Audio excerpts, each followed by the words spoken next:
What's going on in America today? Why are we over our heads in debt? Why can't the politicians bring debt under control? Why are so many people, often both parents now, working at low-paying, dead-end jobs and still making do with less? What's the future of the American economy and way of life? Why does the government tell us inflation is low when the buying power of our paychecks is declining at an alarming rate? Only a generation ago, bread was a quarter, and you could get a new car for $19.95. The problem is that since 1864, we've had a debt-based banking system. All our money is based on government debt. We cannot extinguish government debt without extinguishing our money supply. That's why talk of paying off the national debt without reforming our banking system is an impossibility. That's why the solution does not lie in discussing the size of the national debt, rather it lies in reforming our banking system. This is the Federal Reserve headquarters in Washington. It sits on this very impressive address, right on Constitution Avenue, right across from the Lincoln Memorial. But is it federal? Is it really part of the United States government? Well, what we're about to show you is that there's nothing federal about the Federal Reserve, and there are no reserves. The name is a deception created back before the Federal Reserve Act was passed in 1913 to make Americans think that America's central bank operates in the public interest. The truth is that the Federal Reserve is a private bank owned by private stockholders and run purely for their private profit. That's exactly correct. The Fed is a privately owned for-profit corporation which, again, has no reserves, at least no reserves available to back up the Federal Reserve notes, which is our common currency. Oh, absolutely. The Federal Reserve is neither federal and has doubtful reserves. It's a private bank that is owned by member banks. And it was chartered under the guise of deceit by an act of Congress in 1913. If there's still any doubt whether the Federal Reserve is a part of the U.S. government, check your local telephone book. In most cities, it is not listed in the blue government pages. It is listed in the business white pages right next to Federal Express, another private company. But more directly, U.S. courts have ruled time and time again that the Fed is a private corporation. Why can't Congress do something about the Fed? Most members of Congress just don't understand the system, and the few who do are afraid to speak up. For example, initially a veteran congressman from Chicago asked us if he could be interviewed for this video. However, both times our camera crew arrived at his office to do the interview, this was all we were able to film. The congressman never appeared, and eventually decided he no longer wanted to participate. But a few others in Congress have been bolder over the years. Here are 3 quick examples. In 1923, Representative Charles A. Lindbergh, a Republican from Minnesota, and father of the famed aviator Lucky Lindy, put it this way: the financial system has been turned over to the Federal Reserve Board. That board administers the finance system by authority of a purely profiteering group.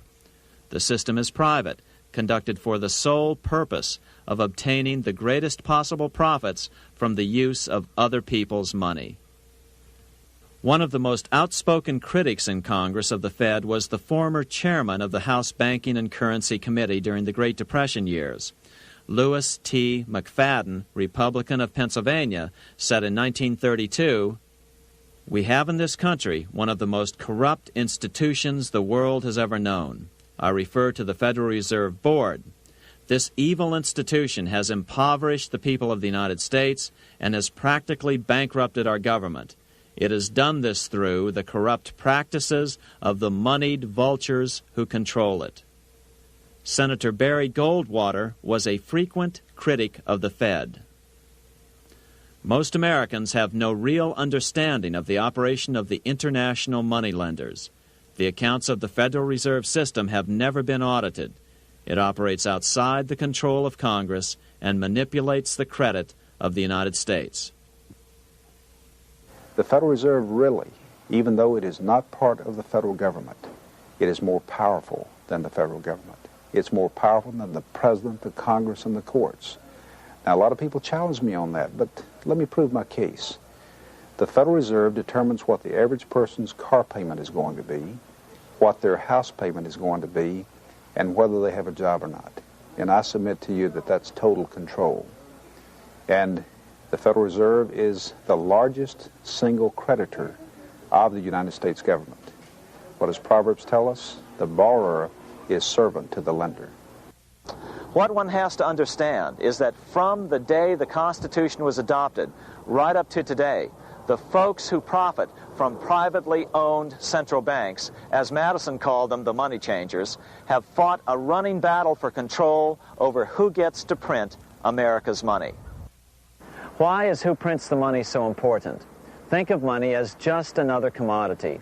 If you have a monopoly on a commodity that everyone needs, everyone wants, and nobody has enough of, there are lots of ways to make a profit, and also exert tremendous political influence. That's what this battle is all about. Throughout the history of the United States, the money power has gone back and forth between Congress and some sort of privately owned central bank. The Founding Fathers knew the evils of a privately owned central bank. First of all, they had seen how the privately owned British central bank, the Bank of England, had run up the British national debt to such an extent that Parliament had been forced to place unfair taxes on the American colonies. In fact, as we'll see later, Ben Franklin claimed that this was the real cause of the American Revolution. Most of the Founding Fathers realized the potential dangers of banking and feared bankers' accumulation of wealth and power. Jefferson put it this way: I sincerely believe that banking institutions are more dangerous to our liberties than standing armies.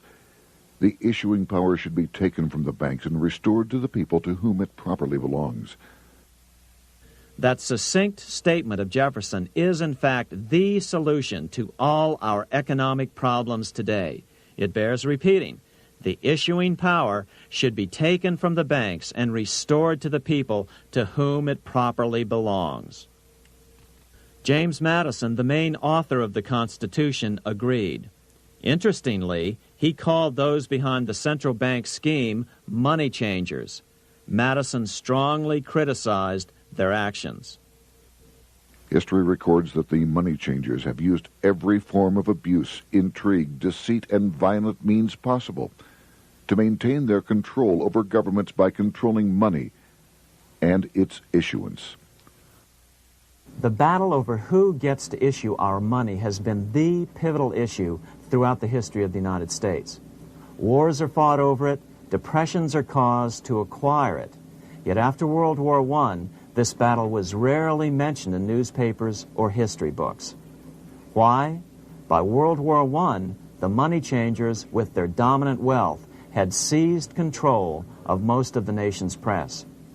Throughout U.S. history, this battle over who gets the power to issue our money has raged. In fact, it's changed hands back and forth 8 times since 1764. Yet this fact has virtually vanished from public view for over 3 generations behind a smokescreen emitted by Fed cheerleaders in the media. Until we stop talking about deficits and government spending and start talking about who controls how much money we have, it's all just a big shell game, a complete and utter deception. It won't matter if you pass an ironclad amendment to the Constitution mandating a balanced budget. Our situation is only going to get worse until we root out the cause at its source. What's the solution for our national problem? First of all, education. That's what this video presentation is all about. But secondly, we must act. We must take back the power to issue our own money. Issuing our own money is not a radical solution. I want to stress that.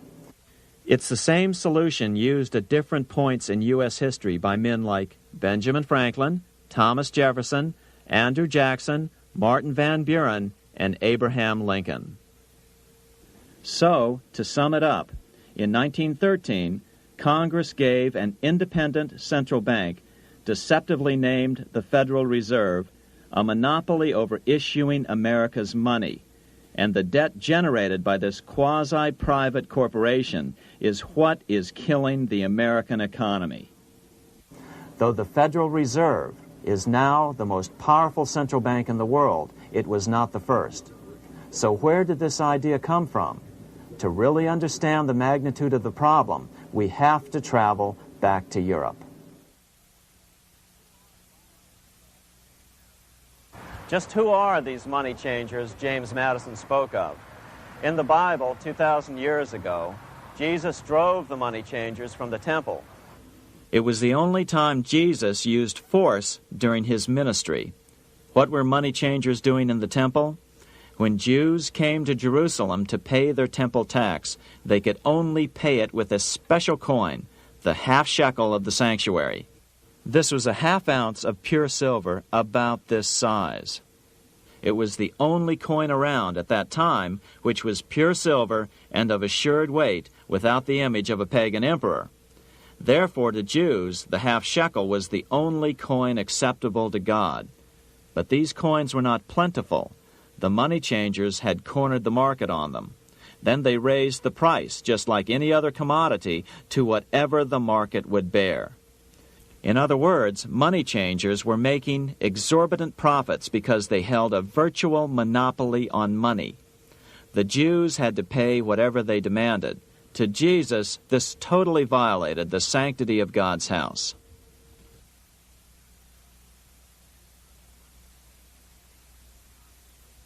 But the money-changing scam did not originate in Jesus' day. 200 years before Christ, Rome was having trouble with money changers. 2 early Roman emperors had tried to diminish the power of the money changers by reforming usury laws and limiting land ownership to 500 acres. They were both assassinated. In 48 BC, Julius Caesar took back the power to coin money from the money changers and minted coins for the benefit of all. With this new, plentiful supply of money, he built great public works projects. By making money plentiful, Caesar won the love of the common man. But the money changers hated him. Some believe this was an important factor in Caesar's assassination. One thing is for sure, with the death of Caesar came the demise of plentiful money in Rome. Taxes increased, as did corruption. Just as in the case of America today, usury and debased coin became the rule. Eventually, the Roman money supply was reduced by 90%. As a result, the common people lost their lands and their homes, just as is about to happen soon in America. With the demise of plentiful money, the masses lost confidence in the Roman government and refused to support it. Rome plunged into the gloom of the Dark Ages.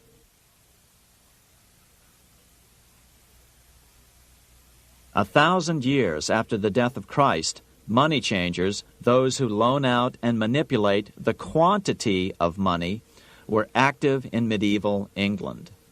In fact, they were so active that acting together, they could manipulate the entire English economy. These were not bankers per se. The money changers generally were the goldsmiths. They were the first bankers because they started keeping other people's gold for safekeeping in their vaults. The first paper money was merely a receipt for gold left at the goldsmith. Paper money caught on because it was more convenient than carrying around a lot of heavy gold and silver coins. Eventually, goldsmiths noticed that only a small fraction of the depositors ever came in and demanded their gold at any one time. Goldsmiths started cheating on the system. They discovered that they could print more money than they had gold, and usually no one would be the wiser. Then they could loan out this extra money and collect interest on it. This was the birth of fractional reserve banking. That is, loaning out many times more money than you have assets on deposit. So, if $1,000 in gold were deposited with them, they could loan out about $10,000 in paper money and draw interest payments on it, and no one would ever discover the deception.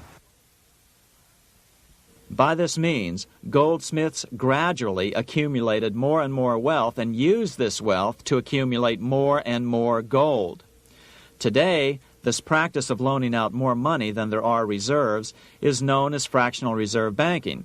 Every bank in the United States is allowed to loan out at least 10 times more money than they actually have. That's why they get rich on charging, let's say, 8% interest.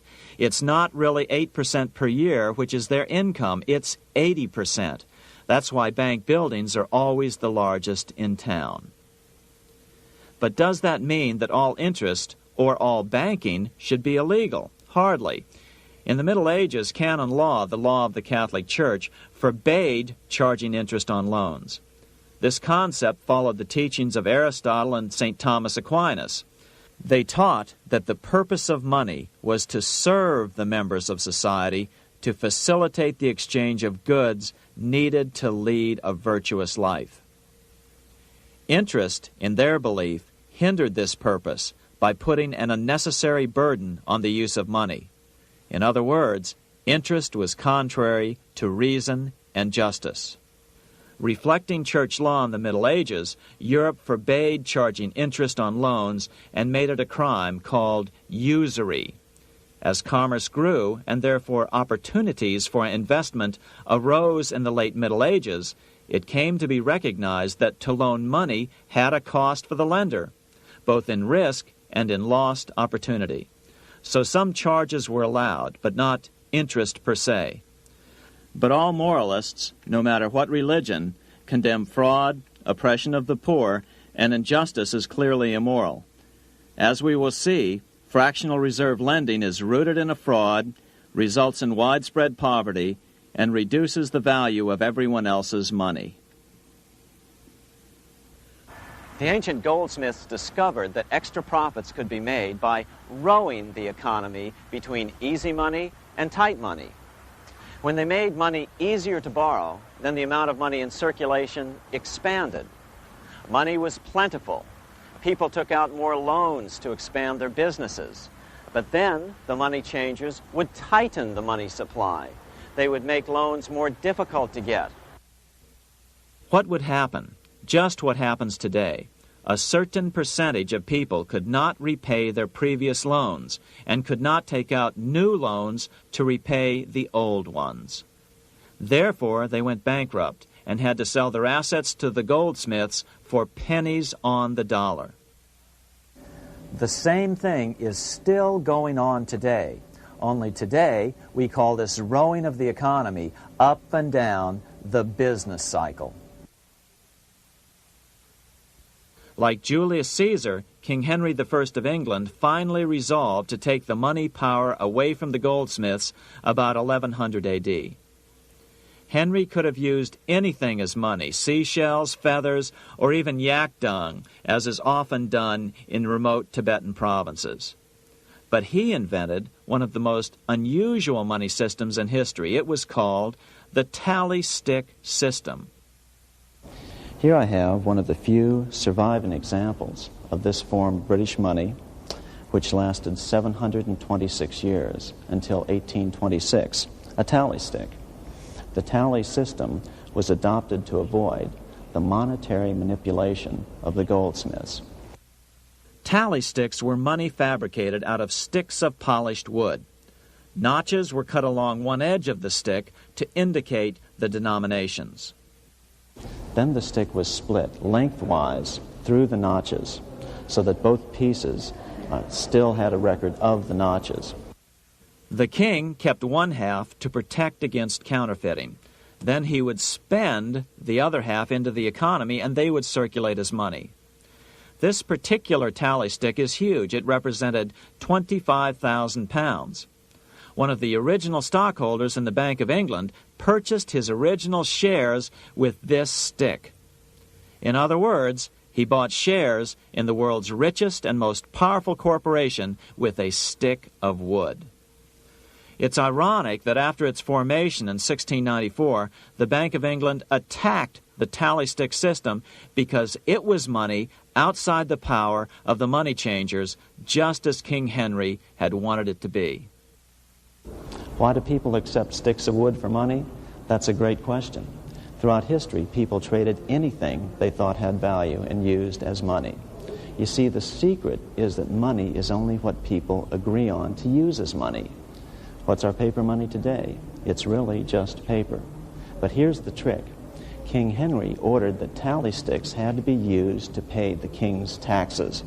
This built-in demand for tally sticks immediately made them circulate and be accepted as money. And they worked well. In fact, no other form of money has worked so well for so long as tally sticks. Keep in mind, the British Empire was built under the tally stick system. The tally stick system succeeded despite the fact that the money changers constantly attacked it by offering the metal coin system as competition. In other words, metal coins never went completely out of circulation, but tally sticks hung on because they were good for the payment of taxes. Finally, in the 1500s, King Henry VIII relaxed the laws concerning usury, and the money changers wasted no time reasserting themselves. They quickly made their gold and silver money plentiful for a few decades. But when Queen Mary took the throne and tightened the usury laws again, the money changers renewed the hoarding of gold and silver coins, forcing the economy to plummet. When Queen Mary's sister, Queen Elizabeth I, took the throne, she was determined to regain control over English money. Her solution was to issue gold and silver coins from the public treasury and take the control over the money supply away from the money changers. Although control over money was not the only cause of the English Revolution in 1642, religious differences fueled the conflict. Monetary policy played a major role. Financed by the money changers, Oliver Cromwell finally overthrew King Charles, purged the Parliament, and put the king to death. The money changers were immediately allowed to consolidate their financial power. The result was that for the next 50 years, the money changers plunged Great Britain into a series of costly wars. They took over a square mile of property in the center of London, known as the City of London. This area today is still known as one of the 3 predominant financial centers of the world. Conflicts with the Stuart kings led the money changers in England to combine with those in the Netherlands to finance the invasion of William of Orange, who overthrew the Stuarts in 1688 and took the English throne.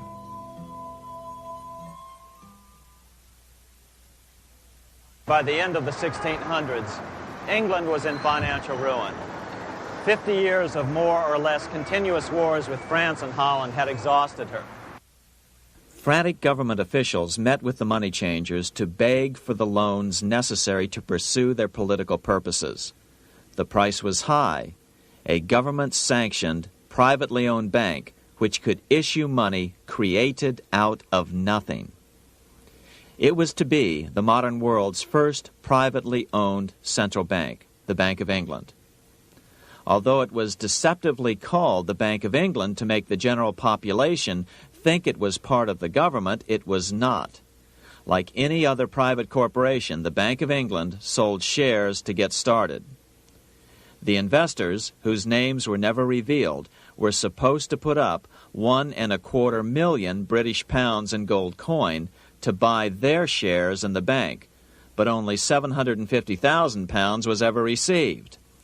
Despite that, the bank was duly chartered in 1694 and started out in the business of loaning out several times the money it supposedly had in reserves, all at interest. In exchange, the new bank would loan British politicians as much of the new currency as they wanted, as long as they secured the debt by direct taxation of the British people. So, legalization of the Bank of England amounted to nothing less than legal counterfeiting of a national currency for private gain. Unfortunately, nearly every nation now has a privately controlled central bank using the Bank of England as the basic model. Such is the power of these central banks that they soon take total control over a nation's economy. It soon amounts to nothing but a plutocracy, rule by the rich. It would be like putting control of the army in the hands of the mafia. The danger of tyranny would be extreme. Yes, we need central banks. No, we do not need them in private hands. The central bank scam is really a hidden tax. The nation sells bonds to the central bank to pay for things it does not have the political will to raise taxes to pay for. But the bonds are purchased with money the central bank creates out of nothing. More money in circulation makes your money worth less. The government gets as much money as it needs, and the people pay for it in inflation. The beauty of the plan is that not one person in 1,000 can figure it out because it's usually hidden behind complex-sounding economics gibberish. With the formation of the Bank of England, the nation was soon awash in money. Prices throughout the country doubled. Massive loans were granted for just about any wild scheme. One venture proposed to drain the Red Sea to recover gold supposedly lost when the Egyptian army drowned pursuing Moses and the Israelites. By 1698, government debt grew from the initial £1.25 million to £16 million. Naturally, taxes were increased and then increased again to pay for all of this. With the British money supply firmly in their grip, the British economy began a wild roller coaster series of booms and depressions, exactly the sort of thing a central bank claims it is determined to prevent. There are two things which I think are intrinsic not just to the Bank of England but to central banking generally. The first is an involvement in the formulation of monetary policy with the specific objective of achieving monetary stability. However, since the Bank of England took control, the British pound has rarely been stable. Now let's take a look at the role of the Rothschild family, the family said to be the wealthiest in the world.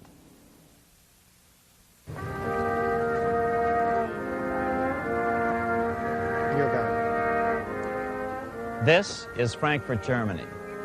50 years after the Bank of England opened its doors, a goldsmith named Amschel Moses Bauer opened a coin shop, a counting house, in 1743. And over the door he placed a sign depicting a Roman eagle on a red shield. The shop became known as the Red Shield Firm, or in German, Rothschild. When his son, Amschel Meyer Bauer, inherited the business, he decided to change his name to Rothschild. Amschel soon learned that loaning money to governments and kings was more profitable than loaning to private individuals. Not only were the loans bigger, but they were secured by the nation's taxes. Mayer Rothschild had 5 sons. He trained them all in the skills of money creation, then sent them out to the major capitals of Europe to open branch offices of the family banking business. His first son, Amschel Meyer, stayed in Frankfurt to mind the hometown bank.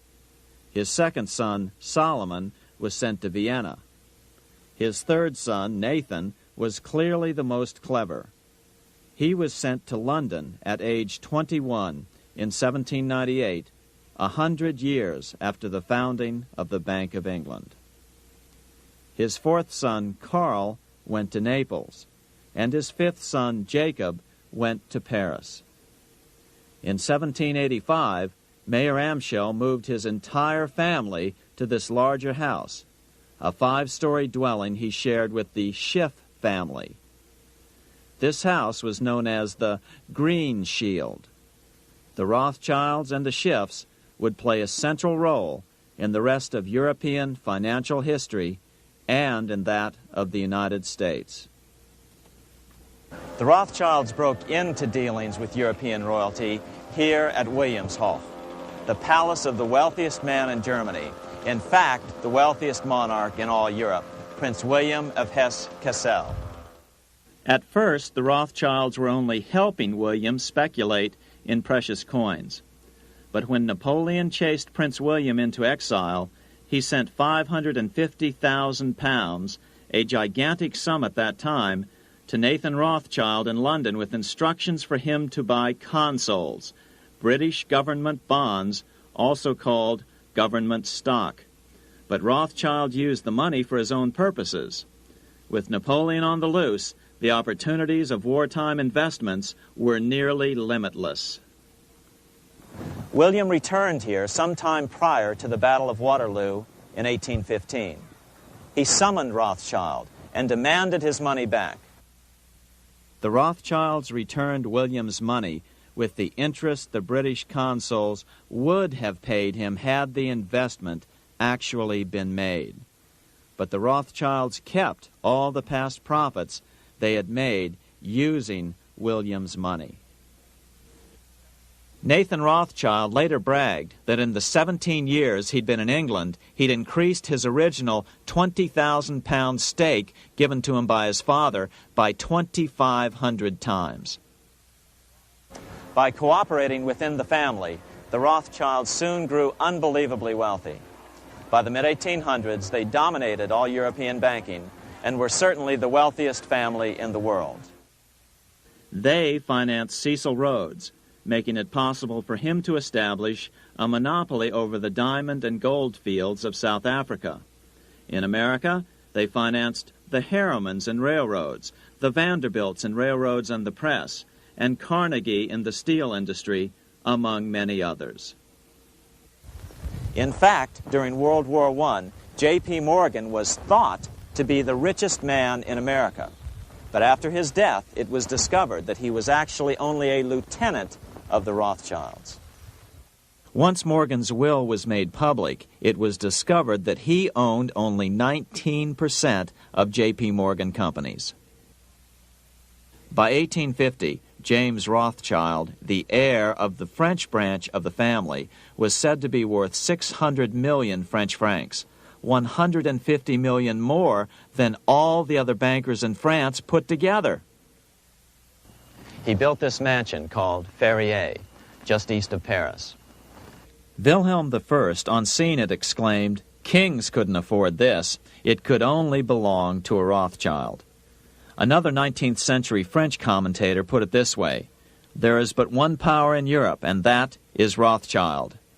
There is no evidence that their predominant standing in European or world finance has changed. Now let's take a look at the results the Bank of England had produced on the British economy and how that later was the root cause of the American Revolution.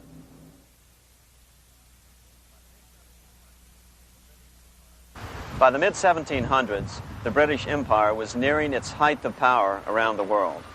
But Britain had fought 4 costly wars in Europe since the creation of their privately owned central bank, the Bank of England. The cost had been high. To finance these wars, the British Parliament here had borrowed heavily from the bank. By the mid-1700s, the government's debt here in Britain was £140 million, a staggering sum for those days. Consequently, the British government embarked on a program of trying to raise revenues from their American colonies in order to make their interest payments to the bank. But in America, it was a different story. The scourge of a privately owned central bank had not yet hit. This is Independence Hall in Philadelphia, where the Declaration of Independence and Constitution were signed.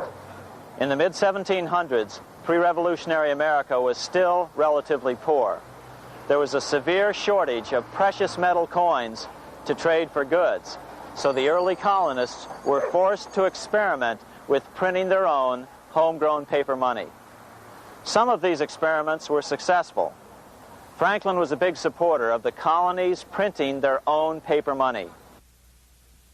In 1757, Franklin was sent to London. He ended up staying for the next 18 years here, nearly until the start of the American Revolution. During this period, the American colonies began to issue their own money. Called colonial scrip, the endeavor was very successful. It provided a reliable medium of exchange, and it also helped to provide a feeling of unity between the colonies. Remember, colonial scrip was just paper money, debt-free money, printed in the public interest, and not backed by gold or silver coin. In other words, it was a totally fiat currency. One day, officials of the Bank of England asked Franklin how he would account for the newfound prosperity of the colonies. Without hesitation, he replied, "That is simple.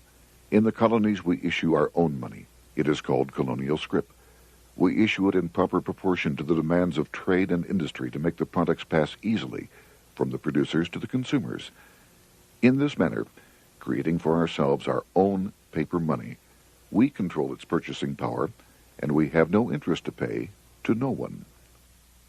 This was just common sense to Franklin, but you can imagine the impact it had on the Bank of England. America had learned the secret of money, and that genie had to be returned to its bottle as soon as possible.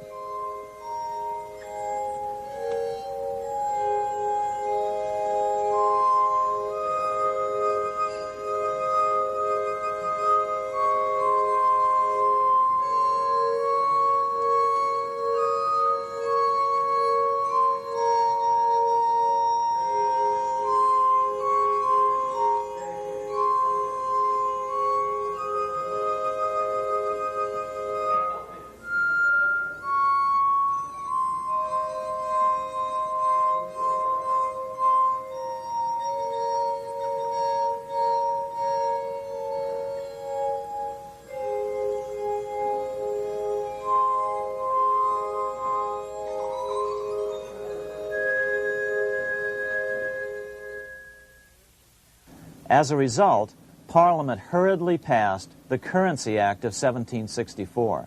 This prohibited colonial officials from issuing their own money and ordered them to pay all future taxes in gold or silver coins.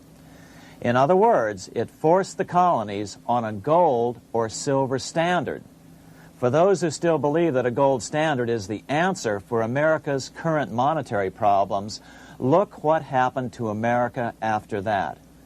Writing in his autobiography, Franklin said, "In 1 year, the conditions were so reversed that the era of prosperity ended and a depression set in to such an extent that the streets of the colonies were filled with unemployed."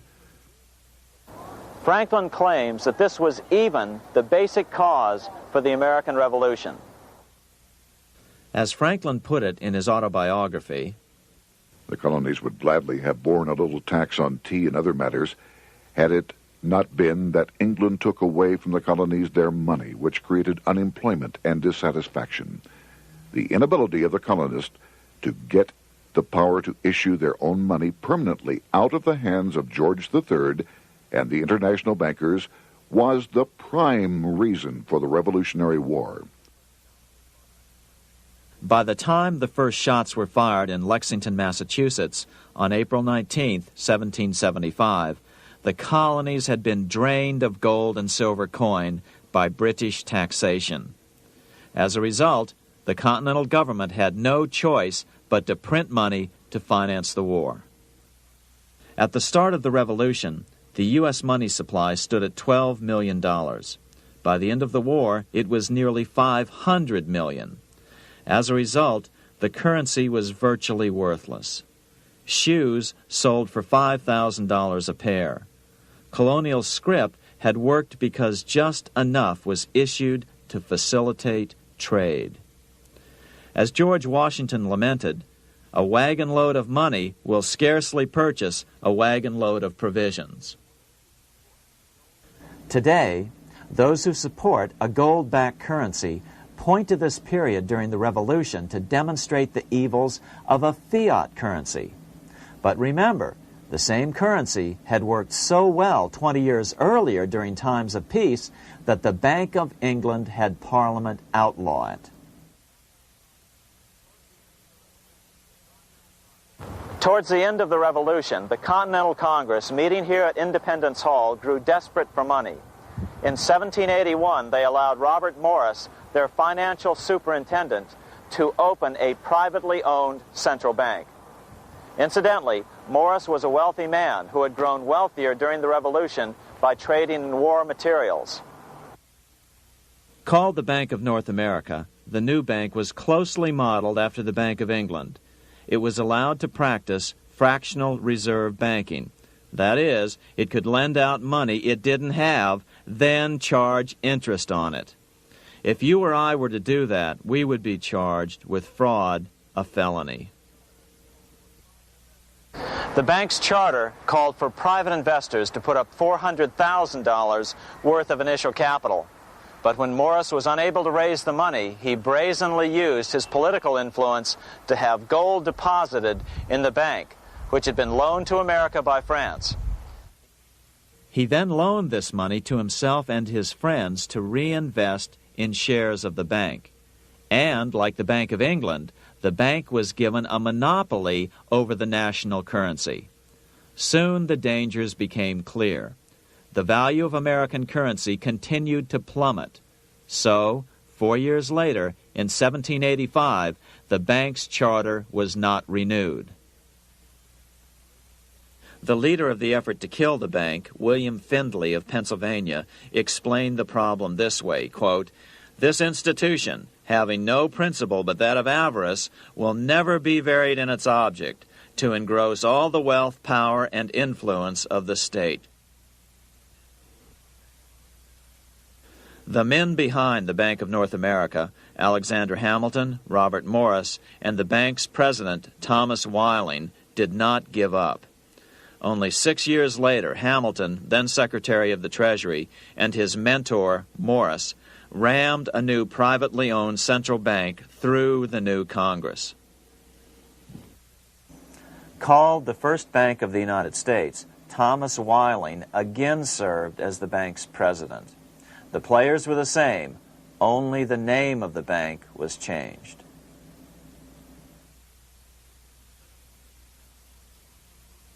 In 1787, colonial leaders assembled in Philadelphia to replace the ailing Articles of Confederation.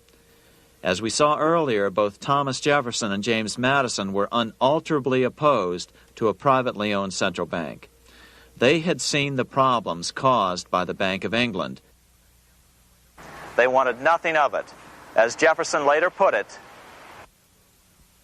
"If the American people ever allow private banks to control the issue of their currency, first by inflation, then by deflation, the banks and the corporations which grow up around them will deprive the people of all property until their children wake up homeless on the continent their fathers conquered." During the debate over the future monetary system, another one of the founding fathers, Gouverneur Morris, castigated the motivations of the owners of the Bank of North America. Gouverneur Morris headed the committee that wrote the final draft of the Constitution. Morris knew the motivations of the bank well. Along with his old boss, Robert Morris, Gouverneur Morris and Alexander Hamilton were the ones who had presented the original plan for the Bank of North America to the Continental Congress in the last year of the Revolution. In a letter he wrote to James Madison on July 2nd, 1787, Gouverneur Morris revealed what was really going on. "The rich will strive to establish their dominion and enslave the rest. They always did. They always will. They will have the same effect here as elsewhere if we do not, by the power of government, keep them in their proper spheres." Despite the defection of Gouverneur Morris from the ranks of the bank, Hamilton, Robert Morris, Thomas Whiling, and their European backers were not about to give up. They convinced the bulk of the delegates to the Constitutional Convention to not give Congress the power to issue paper money. Most of the delegates were still reeling from the wild inflation of the paper currency during the Revolution. They had forgotten how well colonial scrip had worked before the war. But the Bank of England had not. The money changers could not stand to have America printing her own money again. So the Constitution is silent on the matter. This grievous defect left the door wide open for the money changers, just as they had planned.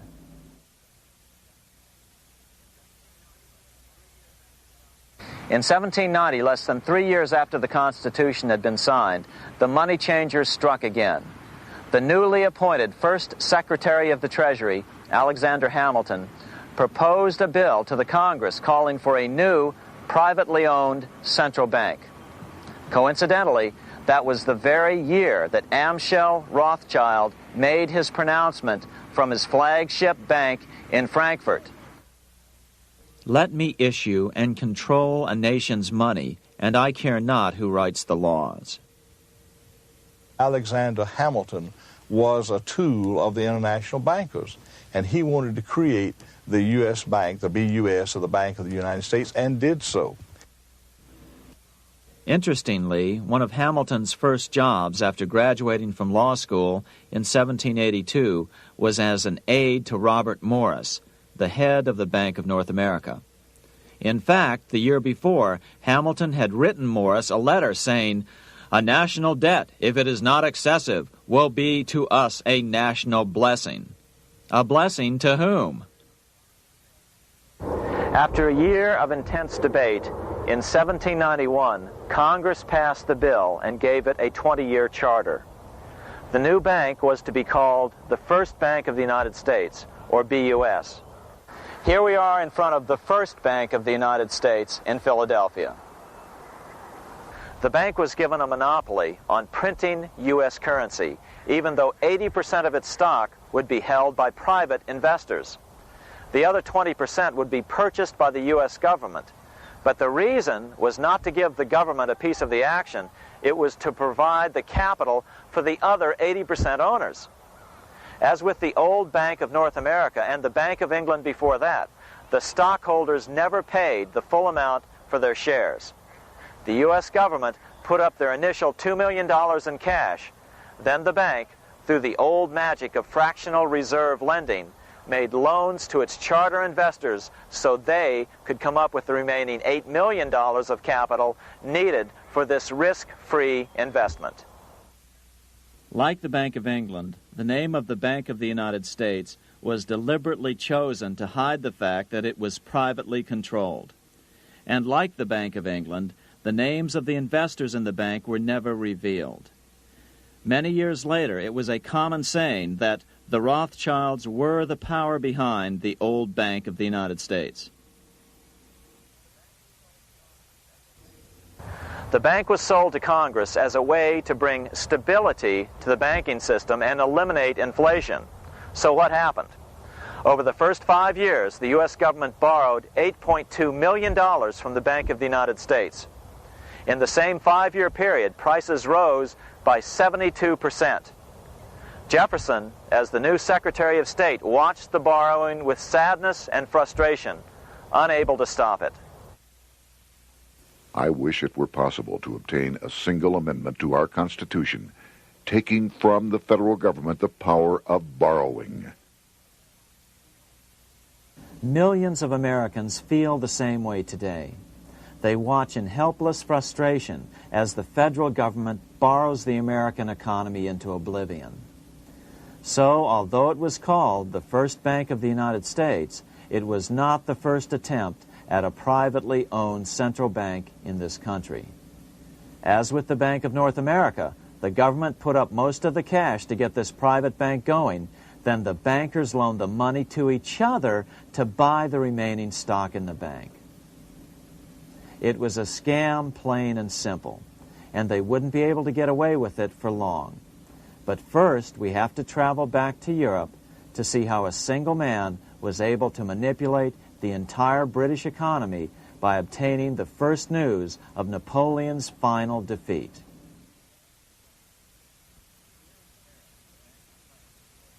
Here in Paris, the Bank of France was organized in 1800, just like the Bank of England.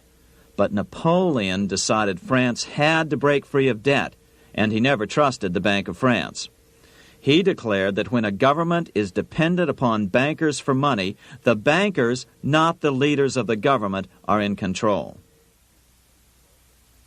The hand that gives is above the hand that takes. Money has no motherland. Financiers are without patriotism and without decency. Their sole object is gain. Back in America, unexpected help was about to arrive. In 1800, Thomas Jefferson narrowly defeated John Adams to become the third president of the United States. By 1803, Jefferson and Napoleon had struck a deal. The U.S. would give Napoleon $3 million in gold in exchange for a huge chunk of territory west of the Mississippi River, the Louisiana Purchase. With that $3 million, Napoleon quickly forged an army and set off across Europe, conquering everything in his path. But the Bank of England quickly rose to oppose him. They financed every nation in his path, reaping the enormous profits of war. Prussia, Austria, and finally Russia all went heavily into debt in a futile attempt to stop Napoleon. 4 years later, with the main French army in Russia, 30-year-old Nathan Rothschild, the head of the London office of the Rothschild family, personally took charge of a bold plan to smuggle a much-needed shipment of gold right through France to finance an attack by the Duke of Wellington from Spain.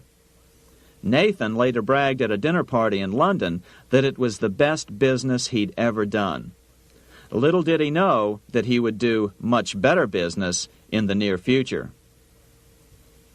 Wellington's attacks from the south and other defeats eventually forced Napoleon to abdicate, and Louis XVIII was crowned king. Napoleon was exiled to Elba, a tiny island off the coast of Italy, supposedly exiled from France forever. While Napoleon was in exile on Elba, temporarily defeated by England with the financial help of the Rothschilds, America was trying to break free of its central bank as well.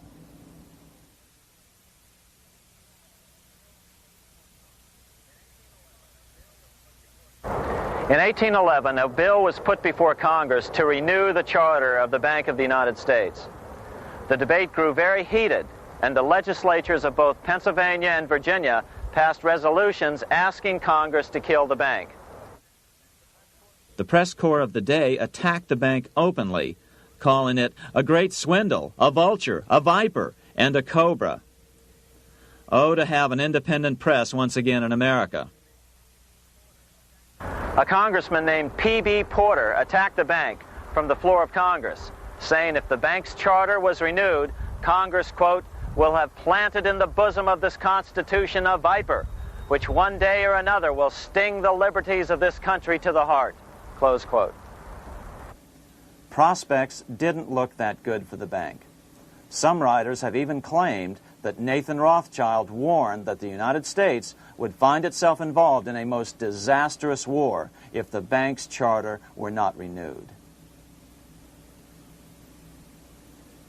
But it wasn't enough. When the smoke had cleared, the renewal bill was defeated by a single vote in the House and was deadlocked in the Senate.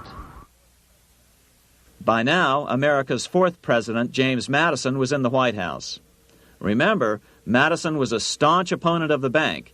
His vice president, George Clinton, broke a tie in the Senate and sent the bank into oblivion. Within 5 months, England attacked the U.S., and the War of 1812 was on. But the British were still busy fighting Napoleon, and so the War of 1812 ended in a draw in 1814. Though the money changers were temporarily down, they were far from out. It would take them only another 2 years to bring back their bank bigger and stronger than ever.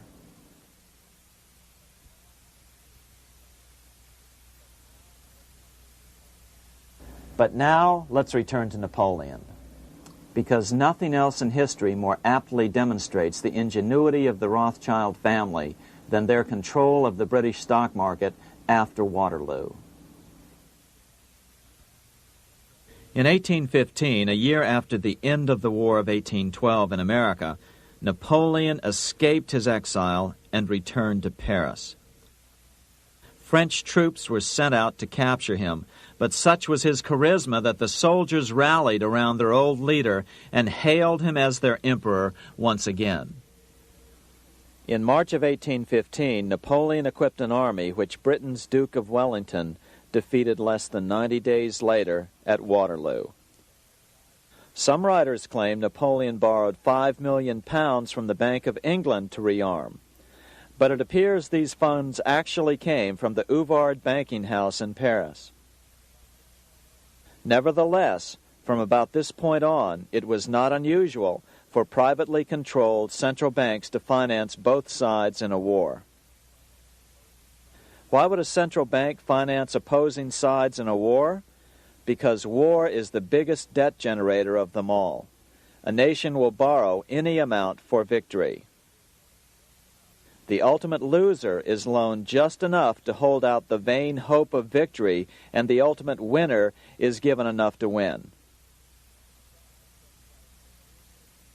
Besides, such loans are usually conditioned upon the guarantee that the victor will honor the debts of the vanquished.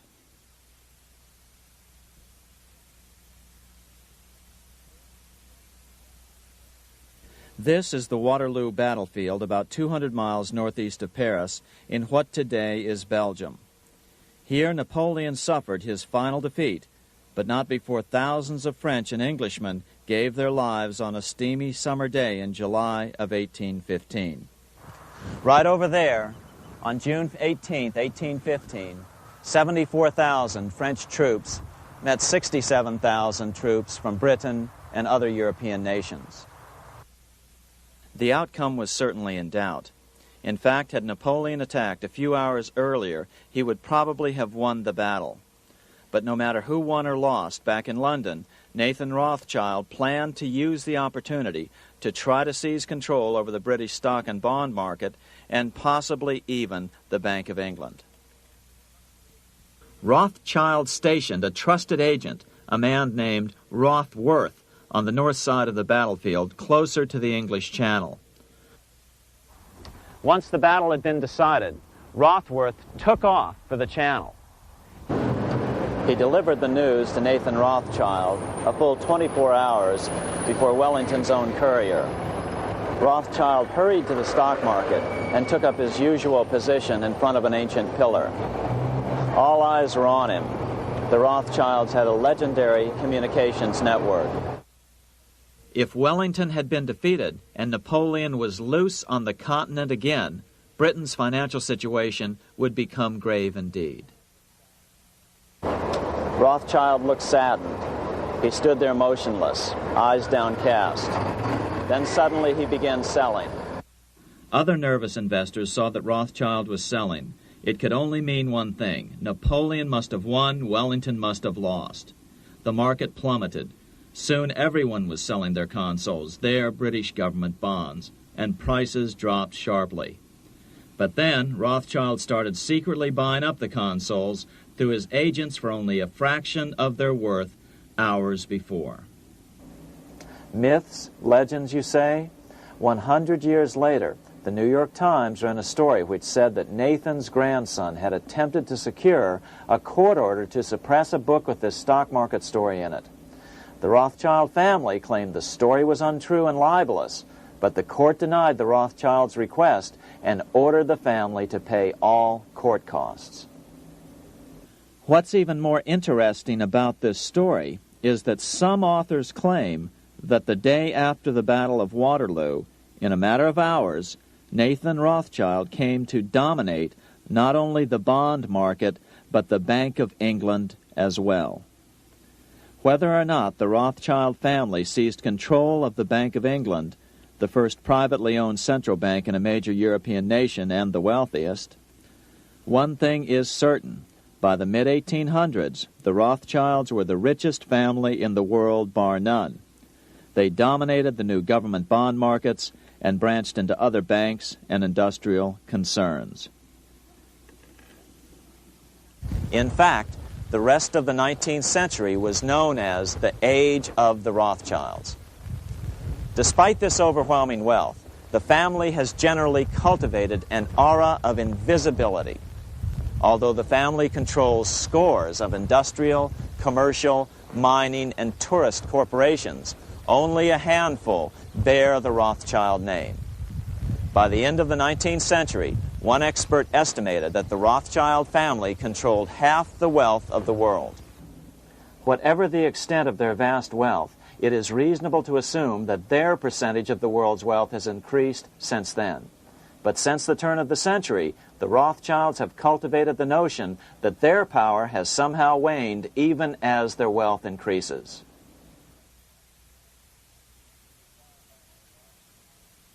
Meanwhile, back in Washington in 1816, just 1 year after Waterloo and Rothschild's alleged takeover of the Bank of England, the American Congress passed a bill permitting yet another privately owned central bank. This bank was called the Second Bank of the United States. The new bank's charter was a copy of the previous bank's. The U.S. government would own 20% of the shares of the bank. Of course, the federal share was paid by the Treasury up front into the bank's coffers. Then, through the magic of fractional reserve lending, it was transformed into loans to private investors who then bought the remaining 80% of the shares. Just as before, the primary stockholders remained a secret. But it is known that the largest block of shares, about 1/3 of the total, were sold to foreigners. As one observer put it, it is certainly no exaggeration to say that the Second Bank of the United States was rooted as deeply in Britain as it was in America. So, by 1816, some authors claim the Rothschilds had taken control over the Bank of England and backed a new, privately owned central bank in America as well.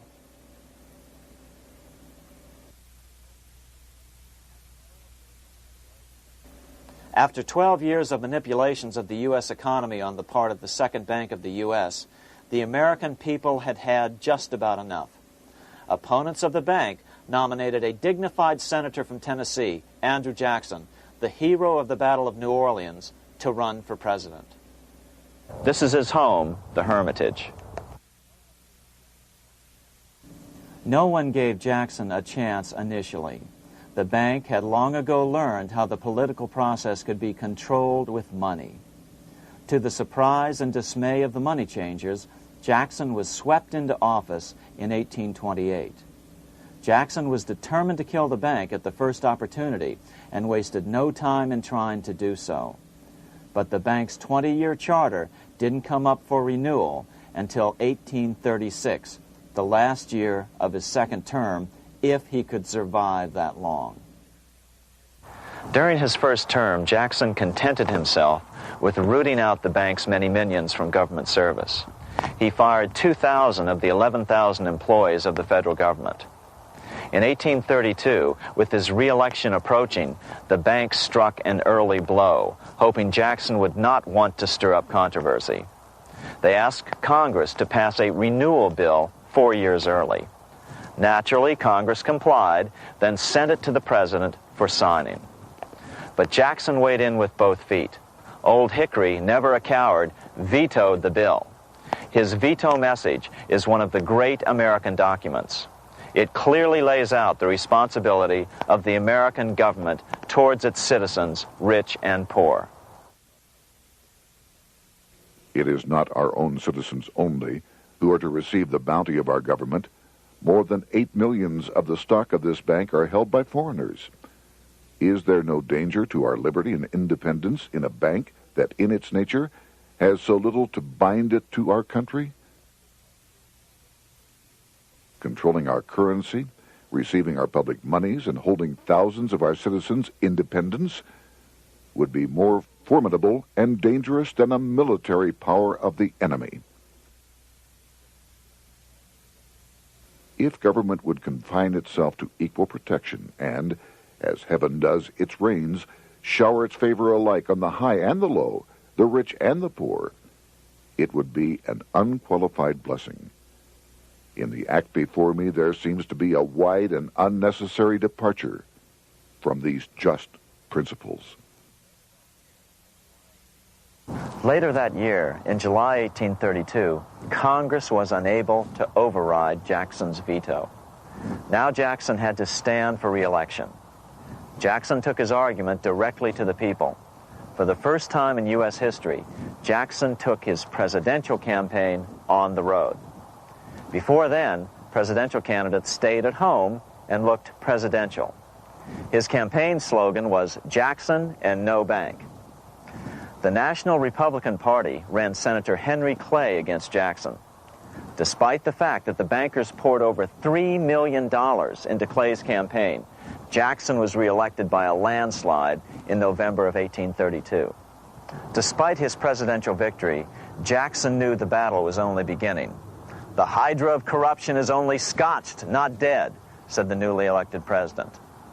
Jackson ordered his new Secretary of Treasury, Lewis McLean, to start removing the government's deposits from the second bank and start placing them in state banks. But McLean refused to do so. Jackson fired him and appointed William J. Duane as the new Secretary of the Treasury. Duane also refused to comply with the president's requests, and so Jackson fired him as well and then appointed Roger B. Taney to the office. Taney did withdraw government funds from the bank starting on October 1st, 1833. Jackson was jubilant. "I have it chained. I'm ready with screws to draw every tooth and then the stumps." But the bank was not yet done fighting. Its head, Nicholas Biddle, used his influence to get the Senate to reject Taney's nomination. Then, in a rare show of arrogance, Biddle threatened to cause a depression if the bank was not rechartered. This worthy president thinks that because he has scalped Indians and imprisoned judges, he is to have his way with the bank. He is mistaken. Next, in an unbelievable fit of honesty for a central banker, Biddle admitted that the bank was going to make money scarce to force Congress to restore the bank. Nothing but widespread suffering will produce any effect on Congress. Our only safety is in pursuing a steady course of firm restriction, and I have no doubt that such a course will ultimately lead to restoration of the currency and the recharter of the bank. What a stunning revelation. Here was the pure truth, revealed with shocking clarity. Biddle intended to use the money contraction power of the bank to cause a massive depression until America gave in. Unfortunately, this has happened time and time again throughout U.S. history and is about to happen again in today's world. Nicholas Biddle made good on his threat. The bank sharply contracted the money supply by calling in old loans and refusing to extend new ones. A financial panic ensued, followed by a deep depression. Naturally, Biddle blamed Jackson for the crash, saying that it was caused by the withdrawal of federal funds from the bank. Unfortunately, his plan worked well. Wages and prices sagged. Unemployment soared along with business bankruptcies. The nation quickly went into an uproar. Newspaper editors blasted Jackson in editorials. The bank threatened to withhold payments, which then could be made directly to key politicians for their support. Within only months, Congress assembled in what was called the panic session. 6 months after he had withdrawn funds from the bank, Jackson was officially censured by a resolution which passed the Senate by a vote of 26 to 20.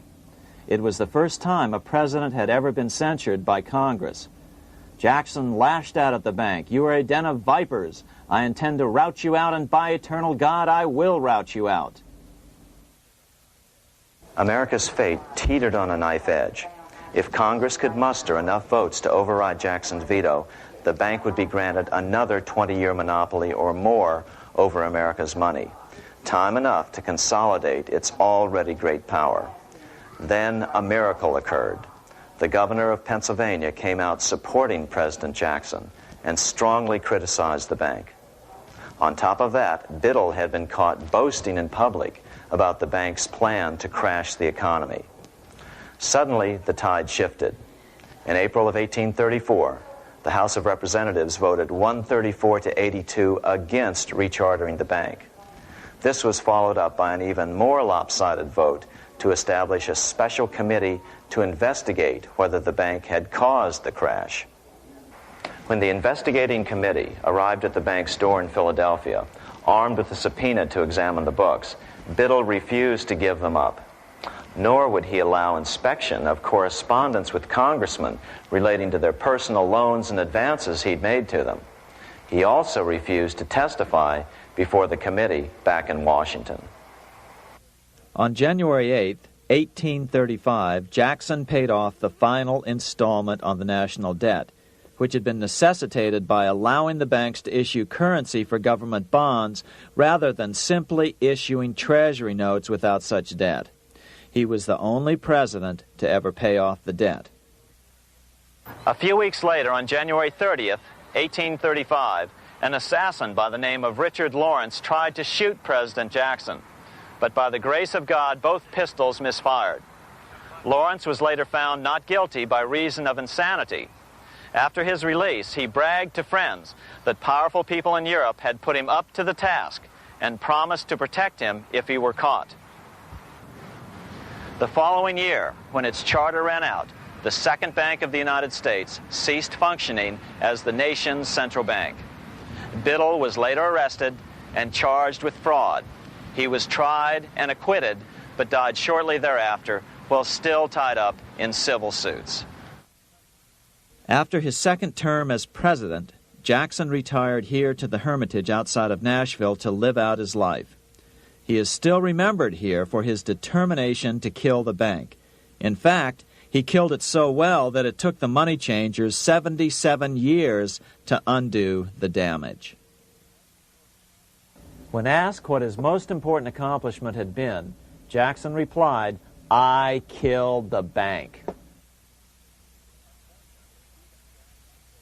Unfortunately, even Jackson failed to grasp the entire picture and its root cause.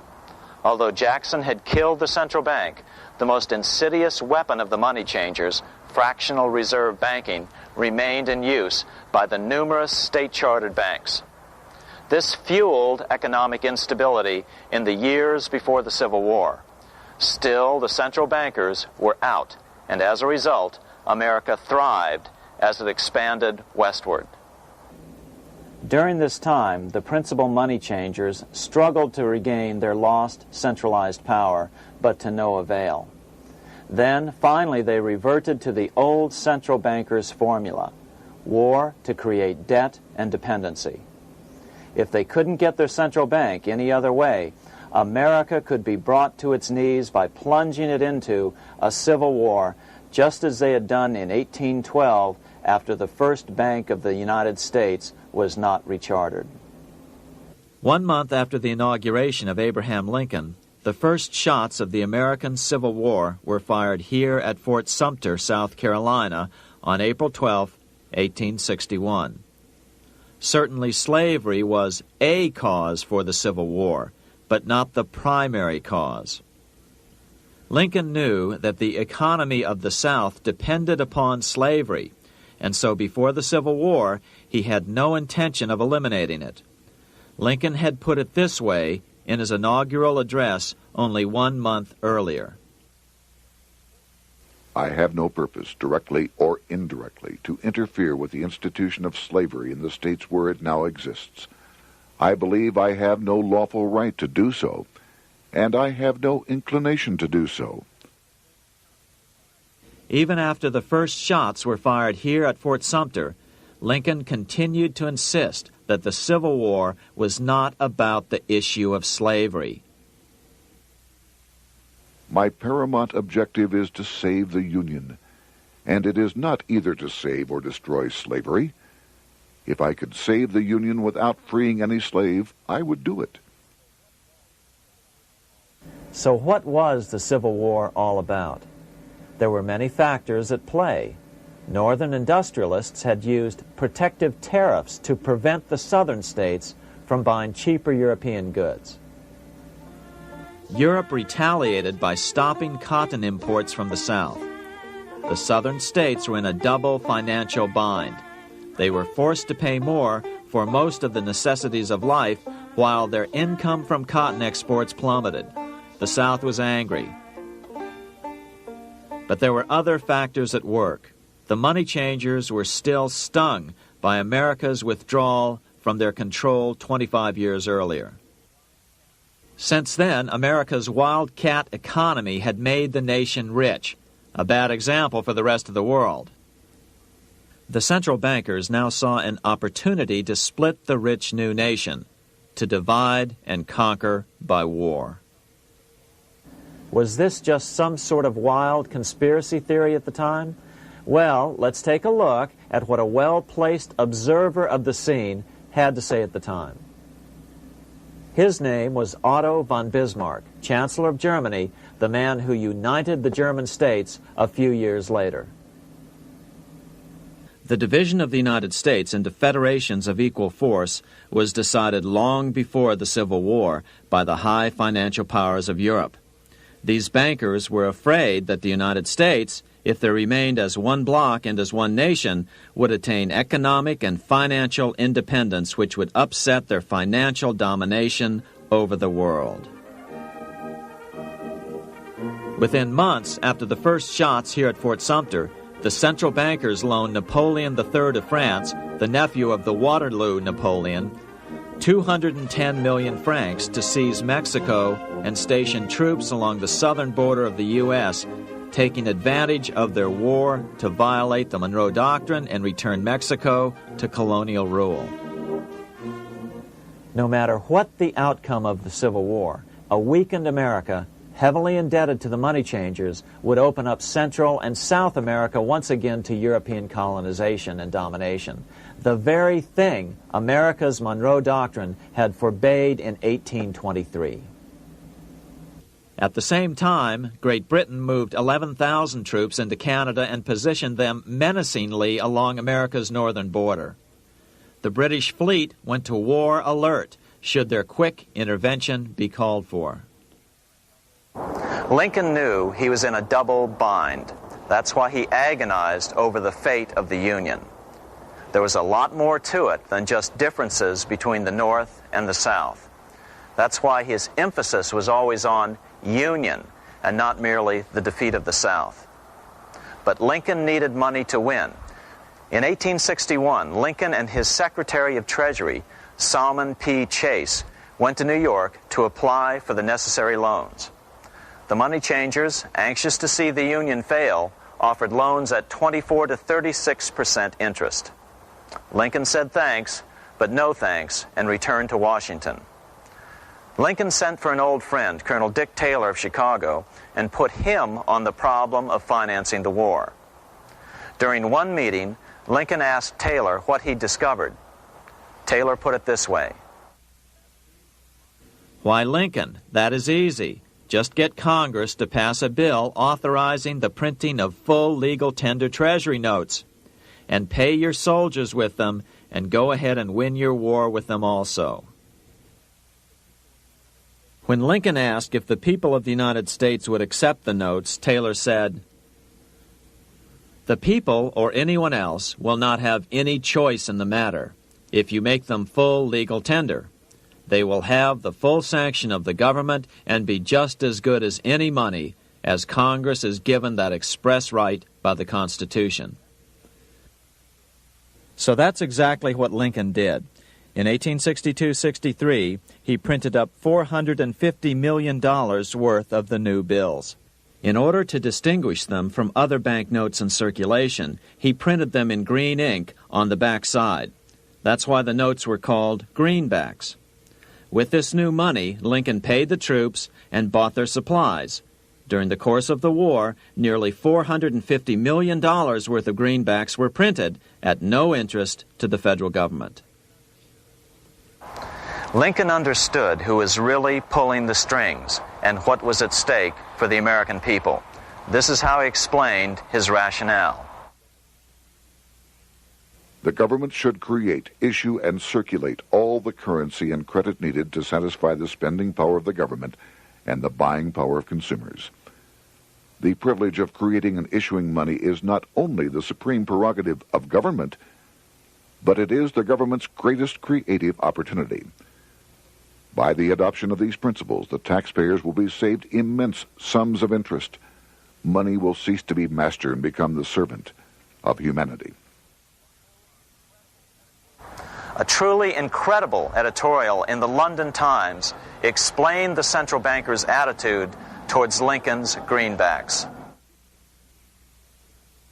If this mischievous financial policy, which has its origins in North America, shall become indurated down to a fixture, then That government will furnish its own money without cost. It will pay off debts and be without debt.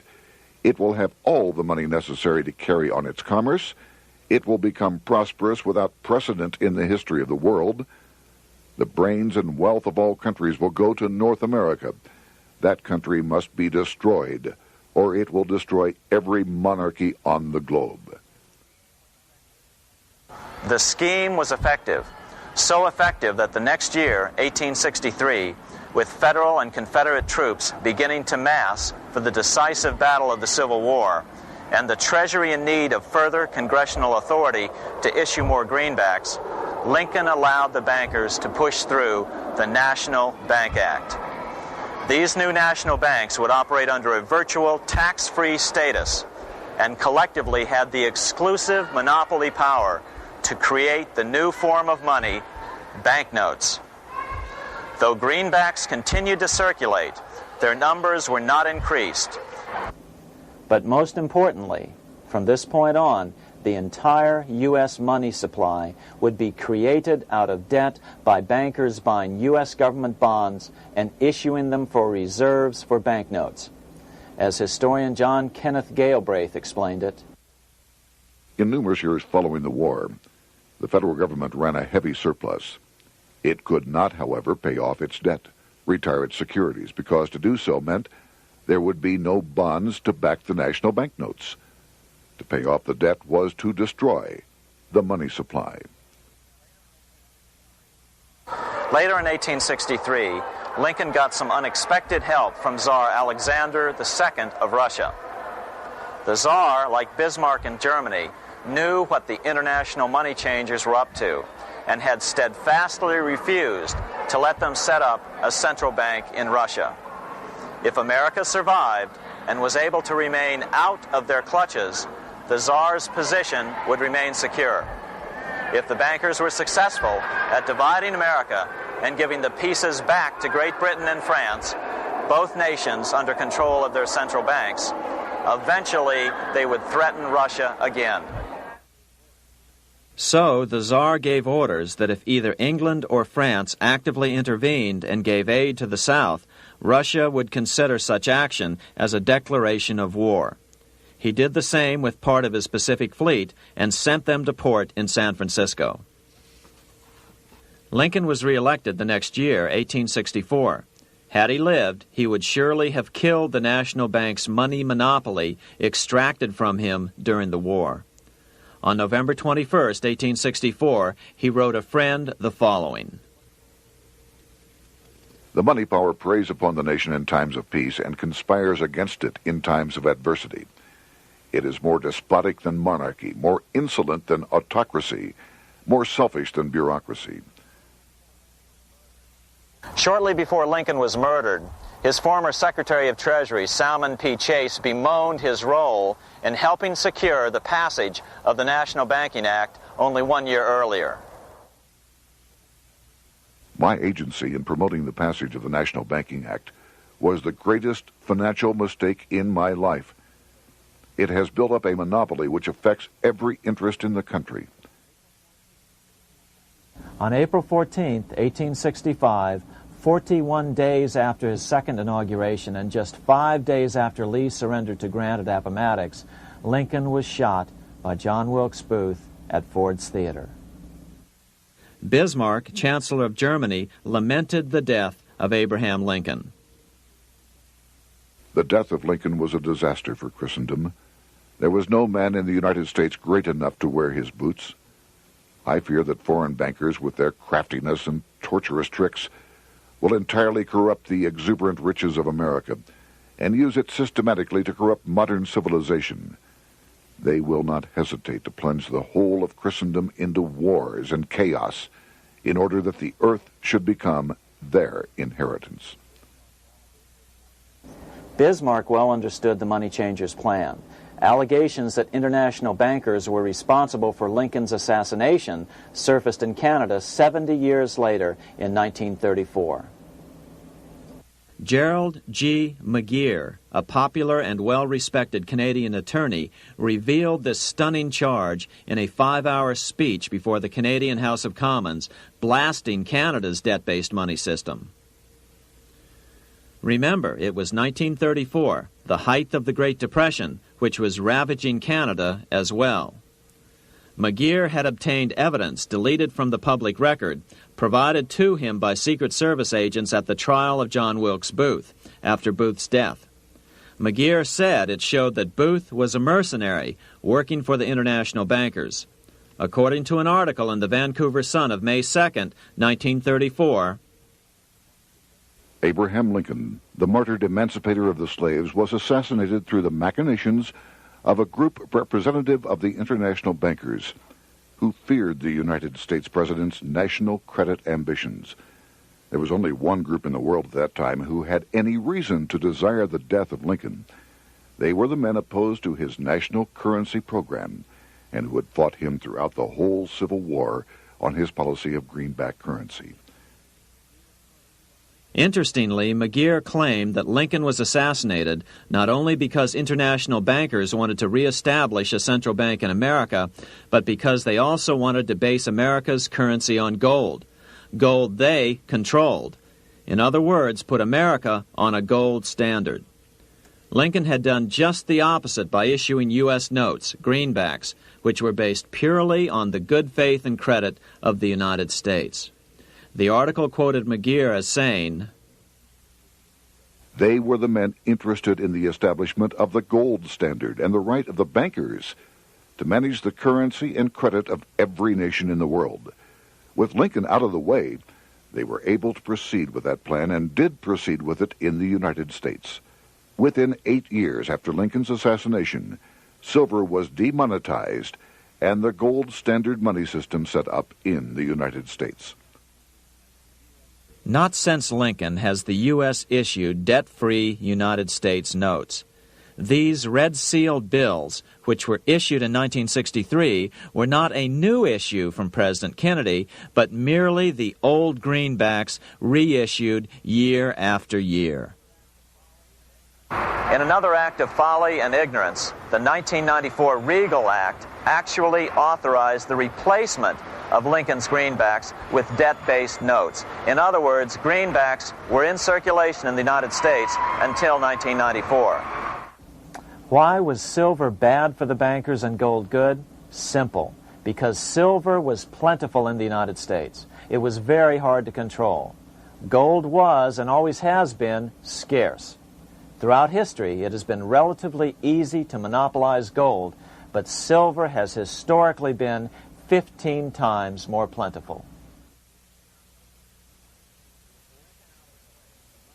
With Lincoln out of the way, the money changers' next objective was to gain complete control over America's money. This was no easy task. With the opening of the American West, silver had been discovered in huge quantities. On top of that, Lincoln's greenbacks were generally popular. Despite the European central bankers' deliberate attacks on greenbacks, they continued to circulate in the United States, in fact, until a few years ago. According to historian W. Cleon Skousen, right after the Civil War, there was considerable talk about reviving Lincoln's brief experiment with the constitutional monetary system. Had not the European Money Trust intervened, it would have no doubt become an established institution. it is clear that the concept of America printing her own debt-free money sent shockwaves throughout the European central banking elite. They watched with horror as Americans clamored for more greenbacks. They may have killed Lincoln, but support for his monetary ideas grew. On April 12, 1866, nearly 1 year to the day of Lincoln's assassination, Congress went to work at the bidding of the European central banking interests. It passed the Contraction Act, authorizing the Secretary of the Treasury to begin to retire some of the greenbacks in circulation and thereby contract the money supply. Authors Theodore R. Thorin and Richard F. Warner explained the results of the money contraction in their classic book on the subject, The Truth in Money Book. The hard times which occurred after the Civil War could have been avoided if the greenback legislation had continued as President Lincoln had intended. Instead, there were a series of money panics, what we call recessions, which put pressure on Congress to enact legislation to place the banking system under centralized control. Eventually, the Federal Reserve Act was passed on December 23, 1913. In other words, the money changers wanted two things: the reinstitution of a central bank under their exclusive control, and two, an American currency backed by gold. Their strategy was twofold. First of all, cause a series of panics to try to convince the American people that only centralized control of the money supply could provide economic stability. And secondly, remove so much money from the system that most Americans would be so desperately poor that they either wouldn't care or would be too weak to oppose the bankers. In 1866, there was $1.8 billion in currency in circulation in the United States, about $50.46 per capita.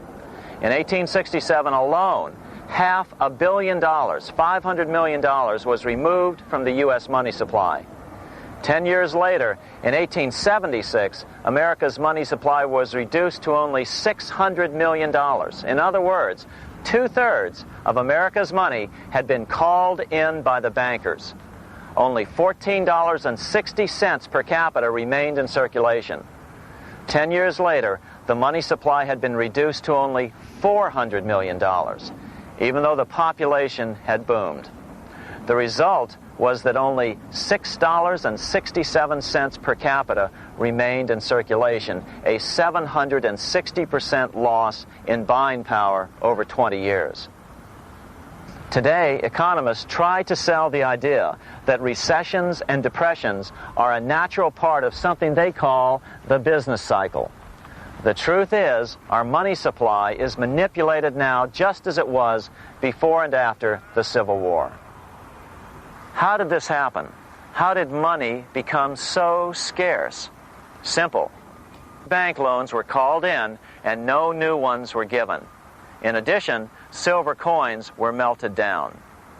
In 1872, a man named Ernest Sed was given 100,000 pounds, about $500,000, by the Bank of England and sent to America to bribe necessary congressmen to get silver demonetized. He was told that if that was not sufficient, to draw an additional 100,000 pounds or as much more as was necessary. The next year, Congress passed the Coinage Act of 1873, and the minting of silver dollars abruptly stopped. In fact, Representative Samuel Hooper, who introduced the bill in the House, acknowledged that Mr. Sed actually drafted the legislation. But it gets even worse than that. In 1874, Sed himself admitted who was behind the scheme. I went to America in the winter of 1872-73, authorized to secure, if I could, the passage of a bill demonetizing silver. It was in the interest of those I represented, the governors of the Bank of England, to have it done. By 1873, gold coins were the only form of coin money. But the contest over control of America's money was not yet over. Only 3 years later, in 1876, with 1/3 of America's workforce unemployed, the population was growing restless. People were clamoring for a return to the greenback money system of President Lincoln, or a return to silver money, anything that would make money more plentiful. That year, Congress created the United States Silver Commission to study the problem. Their report clearly blamed the monetary contraction on the national bankers. The report is interesting because it compares the deliberate money contraction by the national bankers after the Civil War to the fall of the Roman Empire. The disaster of the Dark Ages was caused by decreasing money and falling prices. Without money, civilization could not have had a beginning, and with a diminishing supply, it must languish, and unless relieved, finally perish. At the Christian era, the metallic money of the Roman Empire amounted to $1,800,000,000. By the end of the 15th century, it had shrunk to less than $200 million. History records no other such disastrous transition as that from the Roman Empire to the Dark Ages.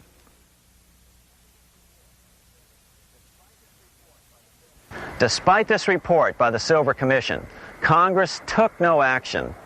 The next year, 1877, riots broke out from Pittsburgh to Chicago. The torches of starving vandals lit up the sky. The bankers huddled to decide what to do. They decided to hang on. Now that they were back in control to a certain extent, they were not about to give it up. At the meeting of the American Bankers Association that year, they urged their membership to do everything in their power to put down the notion of a return to greenbacks. The ABA Secretary, James Buell, authored a letter to the members which blatantly called on the banks to subvert not only Congress, but the press. It is advisable to do all in your power to sustain such prominent daily and weekly newspapers, especially the agricultural and religious press, as will oppose the greenback issue of paper money, and that you will also withhold patronage from all applicants who are not willing to oppose the government issue of money. To repeal the act creating banknotes or to restore to circulation the government issue of money will be to provide the people with money and will therefore seriously affect our individual profits as bankers and lenders. See your congressman at once and engage him to support our interest that we may control legislation. As political pressure mounted in Congress for change, the press tried to turn the American people away from the truth. The New York Tribune put it this way on January 10th, 1878. "The capital of the country is organized at last, and we will see whether Congress will dare to fly in its face." But it didn't work entirely. On February 28, 1878, Congress passed the Sherman Law, allowing the minting of a limited number of silver dollars, ending the 5-year hiatus. This did not end gold backing of the currency, however, nor did it completely free silver. Previous to 1873, anyone who brought silver to the U.S. Mint could have it struck into silver dollars free of charge. No longer. But at least some money began to flow back into the economy again. With no further threat to their control, the bankers loosened up on loans, and the post-Civil War depression was finally ended. 3 years later, the American people elected Republican James Garfield president. Garfield understood how the economy was being manipulated. As a congressman, he had been chairman of the Appropriations Committee and was a member of Banking and Currency. After his inauguration, he slammed the money changers publicly in 1881. Whoever controls the volume of money in any country is absolute master of all industry and commerce. And when you realize that the entire system is very easily controlled, one way or another, by a few powerful men at the top, you will not have to be told how periods of inflation and depression originate. Unfortunately, within a few weeks of making this statement, on July 2nd of 1881, President Garfield was assassinated.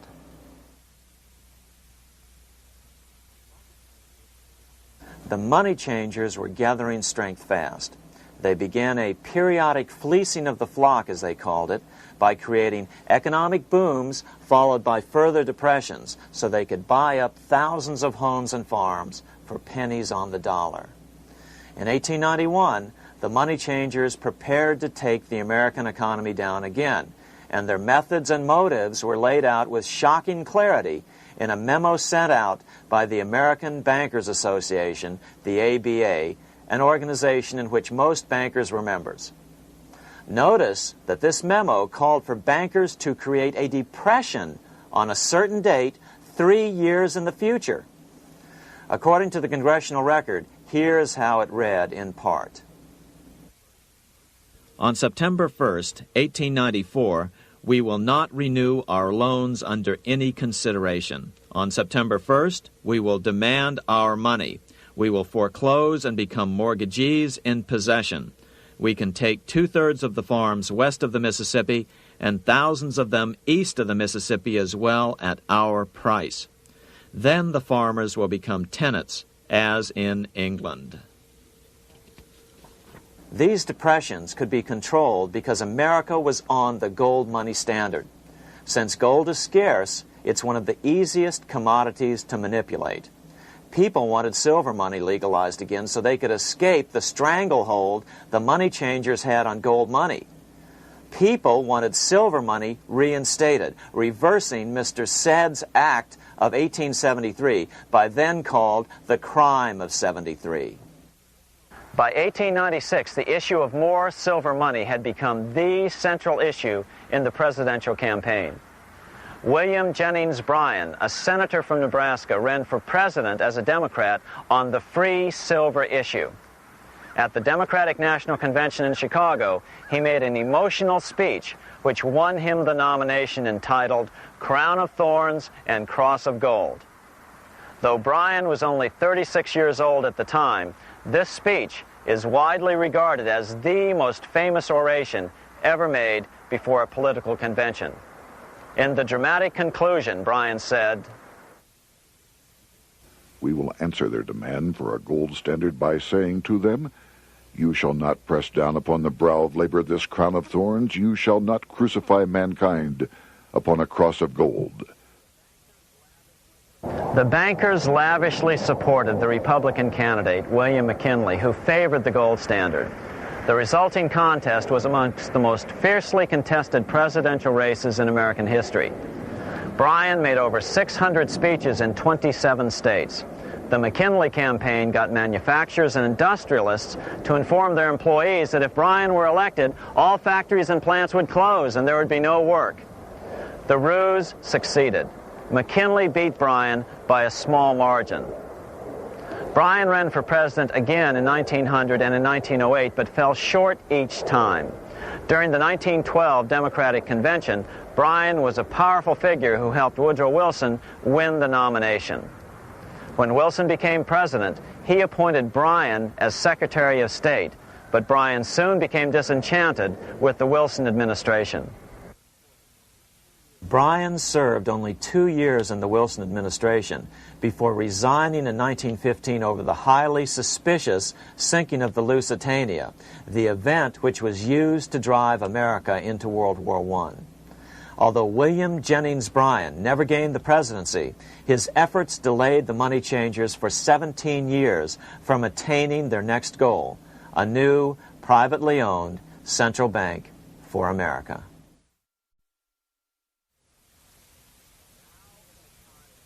Now it was time for the money changers to get back to the business of a new private central bank for America. During the early 1900s, men like J.P. Morgan led the charge. One final panic would be necessary to focus the nation's attention on the supposed need for a central bank. The rationale was that only a central bank can prevent bank failures. Morgan was clearly the most powerful banker in America and a suspected agent for the Rothschilds. Morgan had helped finance John D. Rockefeller's Standard Oil empire. He had also helped finance the monopolies of Edward Harriman in railroads, of Andrew Carnegie in steel, and of others in numerous industries. But on top of that, J.P. Morgan's father, Junius Morgan, had been America's financial agent to the British. After his father's death, J.P. Morgan took on a British partner, Edward Grenfell, a longtime director of the Bank of England.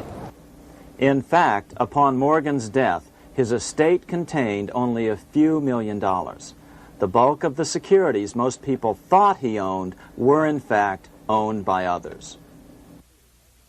In 1902, President Theodore Roosevelt allegedly went after Morgan and his friends by using the Sherman Antitrust Act to try to break up their industrial monopolies. Actually, Roosevelt did very little to interfere in the growing monopolization of American industry by the bankers and their surrogates. For example, Roosevelt supposedly broke up the Standard Oil monopoly, But it wasn't really broken at all. It was merely divided into 7 corporations, all still controlled by the Rockefellers. The public was aware of this thanks to political cartoonists like Thomas Nast, who referred to the bankers as the Money Trust. By 1907, the year after Teddy Roosevelt's re-election, Morgan decided it was time to try for a central bank again. Using their combined financial muscle, Morgan and his friends were secretly able to crash the stock market. Thousands of small banks were vastly overextended. Some had reserves of less than 1% thanks to the fractional reserve principle. Within days, bank runs were commonplace across the nation. Now Morgan stepped into the public arena and offered to prop up the faltering American economy by supporting failing banks with money he manufactured out of nothing. It was an outrageous proposal, far worse than even fractional reserve banking, but Congress let him do it.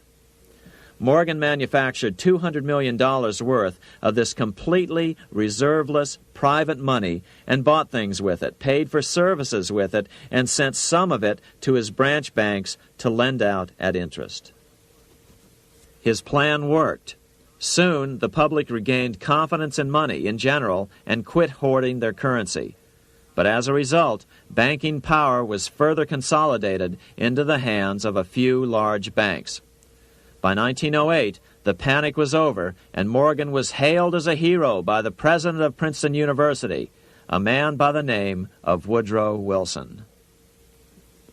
All this trouble could be averted if we appointed a committee of 6 or 7 public-spirited men like J.P. Morgan to handle the affairs of our country. Economics textbooks would later explain that the creation of the Federal Reserve System was the direct result of the Panic of 1907. Quote, "With its alarming epidemic of bank failures, the country was fed up once and for all with the anarchy of unstable private banking," close quote.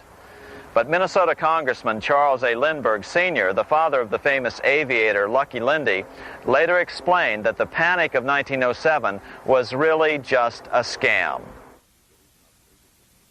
Those not favorable to the money trust could be squeezed out of business, and the people frightened into demanding changes in the banking and currency laws which the money trust would frame. So, since the passage of the National Bank Act of 1863, the money changers had been able to create a series of booms and busts. The purpose was not only to fleece the American public of their property, but to later claim that the banking system was basically so unstable that it had to be consolidated into a central bank once again.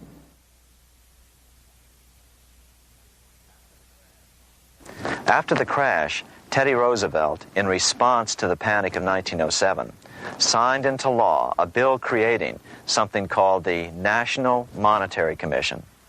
The commission was to study the banking problem and make recommendations to Congress. Of course, the commission was packed with Morgan's friends and cronies. The chairman was a man named Senator Nelson Aldrich from Rhode Island. Aldrich represented the Newport, Rhode Island homes of America's richest banking families. His daughter married John D. Rockefeller, Jr., and together they had 5 sons: John, Nelson, who would become vice president in 1974, Lawrence, Winthrop, and David, the head of the Council on Foreign Relations and former chairman of Chase Manhattan Bank.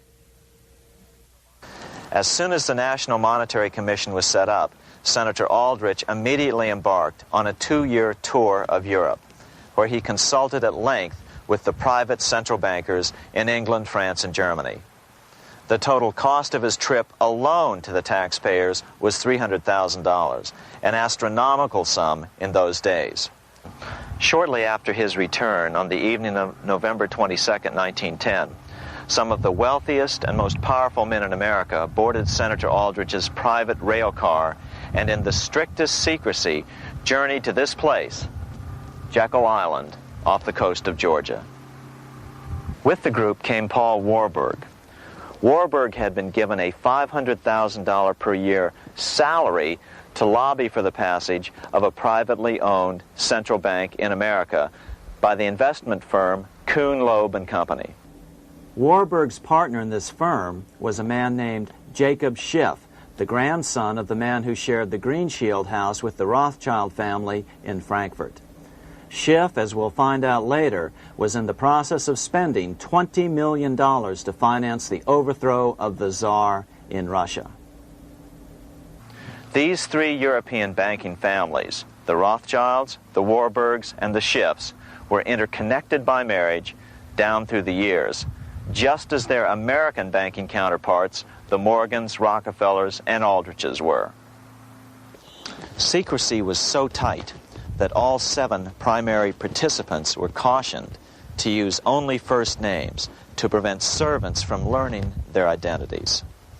Years later, one participant, Frank Vanderlip, president of National City Bank of New York and a representative of the Rockefeller family, confirmed the Jekyll Island trip in a February 9, 1935 edition of the Saturday Evening Post. I was as secretive, indeed as furtive as any conspirator. Discovery, we knew, simply must not happen, or else all our time and effort would be wasted. If it were to be exposed that our particular group had got together and written a banking bill, that bill would have no chance whatever of passage by Congress. The participants came here to figure out how to solve their major problem, how to bring back a privately owned central bank. But there were other problems that needed to be addressed as well. First of all, the market share of the big national banks was shrinking fast.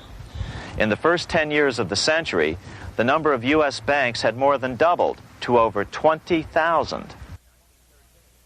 By 1913, only 29% of all banks were national banks, and they held only 57% of all deposits. As Senator Aldrich later admitted in a magazine article, before passage of this act, the New York bankers could only dominate the reserves of New York. Now, we are able to dominate the bank reserves of the entire country. Therefore, something had to be done to bring these new banks under their control. As John D. Rockefeller put it, quote, "Competition is sin," close quote. Secondly, the nation's economy was so strong that corporations were starting to finance their expansions out of profits instead of taking out huge loans from large banks. In the first 10 years of the new century, 70% of corporate funding came from profits. In other words, American industry was becoming independent of the money changers, and that trend had to be stopped. All the participants knew that these problems could be hammered out into a workable solution.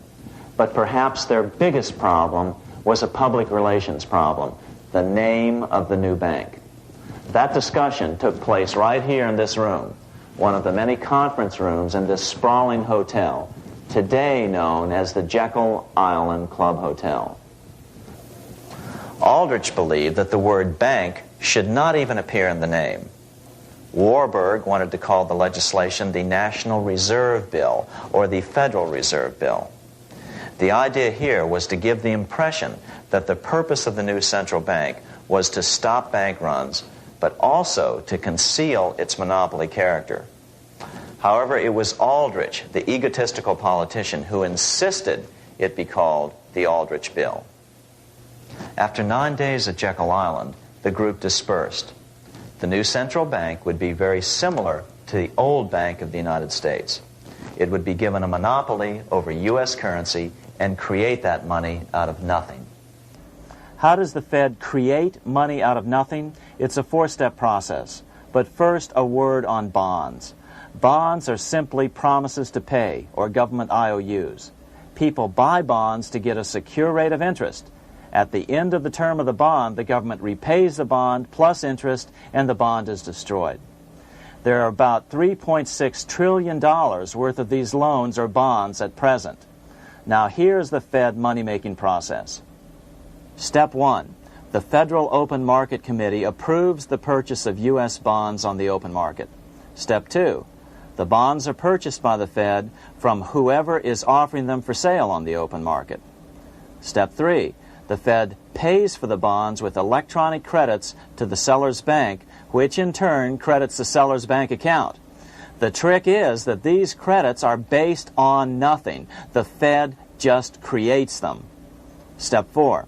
The banks use these deposits as reserves. They can loan out over 10 times the amount of their reserves to new borrowers, all at interest. In this way, a Fed purchase of, say, $1 million worth of bonds gets turned into over $10 million in bank accounts. The Fed, in effect, creates 10% of this totally new money, and the banks create the other 90%. To reduce the amount of money in the economy, the process is just reversed. The Fed sells bonds to the public, and the money flows out of the purchaser's local bank. Loans must be reduced by 10 times the amount of the sale. So, a Fed sale of $1 million in bonds results in $10 million less money in the economy. So how does this benefit the bankers whose representatives huddled at Jekyll Island? First, it totally misdirected banking reform efforts from proper solutions. Second, it prevented a proper debt-free system of government finance, like Lincoln's greenbacks, from making a comeback.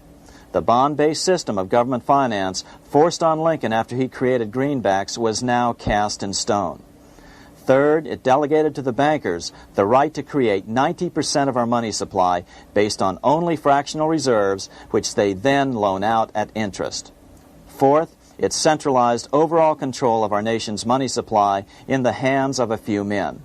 Fifth, it established a central bank with a high degree of independence from effective political control. Soon after its creation, the Fed's great contraction in the early 1930s would cause the Great Depression. This independence has been enhanced since then through additional laws. In order to fool the public into thinking the government retained control, the plan called for the Fed to be run by a board of governors appointed by the President and approved by the Senate. But all the bankers had to do was to be sure their men got appointed to the board of governors. That wasn't hard. Bankers have money, and money buys influence over politicians. Once the participants left Jekyll Island, the public relations blitz was on.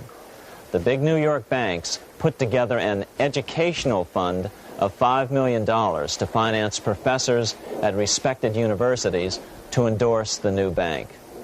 Woodrow Wilson at Princeton was one of the first to jump on the bandwagon. But the bankers' subterfuge didn't work. The Aldrich Bill was quickly identified as the bankers' bill, a bill to benefit only what became known as the money trust. As Congressman Lindbergh put it during the congressional debate, the Aldrich Plan is the Wall Street Plan. It means another panic, if necessary, to intimidate the people. Aldrich, paid by the government to represent the people, proposes a plan for the trusts instead. Seeing they didn't have the votes to win in Congress, the Republican leadership never brought the Aldrich bill to a vote. The bankers quietly decided to move to track 2, the Democratic alternative. They began financing Woodrow Wilson as the Democratic nominee.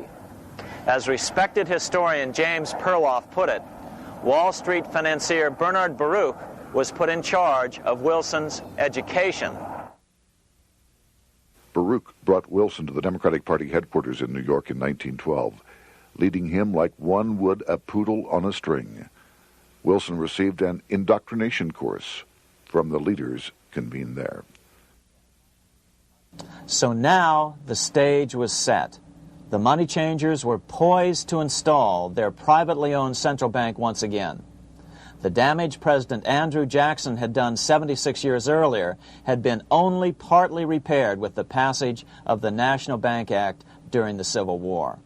Since then, the battle had raged on across the decades. The Jacksonians became the Greenbackers, who became the hardcore supporters of William Jennings Bryan. With Bryan leading the charge, these opponents of the money changers, ignorant of Baruch's tutelage, now threw themselves behind Democrat Woodrow Wilson. They and Bryan would soon be betrayed.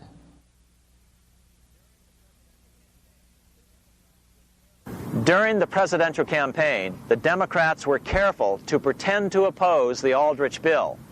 As Representative Lewis McFadden, himself a Democrat, as well as chairman of the House Banking and Currency Committee, explained it 20 years after the fact. The Aldrich bill was condemned in the platform. When Woodrow Wilson was nominated, the men who ruled the Democratic Party promised the people that if they were returned to power, there would be no central bank established here while they held the reins of government. 13 months later, that promise was broken, and the Wilson administration, under the tutelage of those sinister Wall Street figures who stood behind Colonel House, established here in our free country the worm-eaten, monarchical institution of the King's Bank, to control us from the top downward and to shackle us from the cradle to the grave. Once Wilson was elected, Morgan, Warburg, Baruch, and company advanced a new plan, which Warburg named the Federal Reserve System. The Democratic leadership hailed the new bill, called the Glass-Owen Bill, as something radically different from the Aldrich bill. But in fact, the bill was virtually identical in every important detail. In fact, so vehement were the Democratic denials of similarity that Paul Warburg, the father of both bills, had to step in to reassure his paid friends in Congress that the two bills were virtually identical. Brushing aside the external differences affecting the shells, we find the kernels of the two systems very closely resembling and related to one another. But that admission was for private consumption only. Publicly, the money trust trotted out Senator Aldrich and Frank Vanderlip, the president of Rockefeller's National City Bank of New York and one of the Jekyll Island Seven, to oppose the new Federal Reserve System. Years later, however, Vanderlip admitted in the Saturday Evening Post that the two measures were virtually identical. Although the Aldrich Federal Reserve Plan was defeated when it bore the name Aldrich, nevertheless, its essential points were all contained in the plan that finally was adopted. As Congress neared a vote, they called Ohio attorney Alfred Crozier to testify. Crozier noted the similarities between the Aldrich bill and the Glass-Owen bill. The bill grants just what Wall Street and the big banks for 25 years have been striving for: private instead of public control of currency. It, the Glass-Owen bill, does this as completely as the Aldrich bill. Both measures rob the government and the people of all effective control over the public's money, and vest in the banks exclusively the dangerous power to make money among the people scarce or plenty. During the debate on the measure, senators complained that the big banks were using their financial muscle to influence the outcome. "There are bankers in this country who are enemies of the public welfare," said one senator. What an understatement. Despite the charges of deceit and corruption, the bill was finally snuck through the Senate on December 22, 1913, after most senators had left town for the holidays, after having been assured by the leadership that nothing would be done until long after the Christmas recess. On the day the bill was passed, Congressman Lindbergh prophetically warned his countrymen that this act establishes the most gigantic trust on earth. When the president signs this bill, the invisible government by the monetary power will be legalized. The people may not know it immediately, but the day of reckoning is only a few years removed. The worst legislative crime of the ages is perpetrated by this banking bill. On top of all this, only weeks earlier, Congress had finally passed a bill legalizing income tax. Why was the income tax law important? Because bankers finally had in place a system which would run up a virtually unlimited federal debt. How would the interest on this debt be repaid? Never mind the principal. Remember, a privately owned central bank creates the principal out of nothing. The federal government was small then. Up to then, it had subsisted merely on tariffs and excise taxes. No, just as with the Bank of England, the interest payments had to be guaranteed by direct taxation of the people. The money changers knew that if they had to rely on contributions from the states, eventually the individual state legislatures would revolt and either refuse to pay the interest on their own money or at least bring political pressure to bear to keep the debt small. It is interesting to note that in 1895, the Supreme Court had found a similar income tax law to be unconstitutional. The Supreme Court even found a corporate income tax law unconstitutional in 1909. As a result, Senator Aldrich hustled a bill for a constitutional amendment allowing income tax through the Congress. The proposed 16th Amendment to the Constitution was then sent to the state legislatures for approval. But some critics claim that the 16th Amendment was never ratified by the necessary 3/4 of the states. In other words, the 16th Amendment may not be legal. But the money changers were in no mood to debate the fine points. By October of 1913, Senator Aldrich had hustled the income tax bill through Congress. Without the power to tax the people directly and bypass the states, the Federal Reserve Bill would be far less useful to those who wanted to drive America deeply into their debt. A year after the passage of the Federal Reserve Bill, Congressman Lindbergh explained how the Fed created what we have come to call the business cycle and how they use it to their advantage.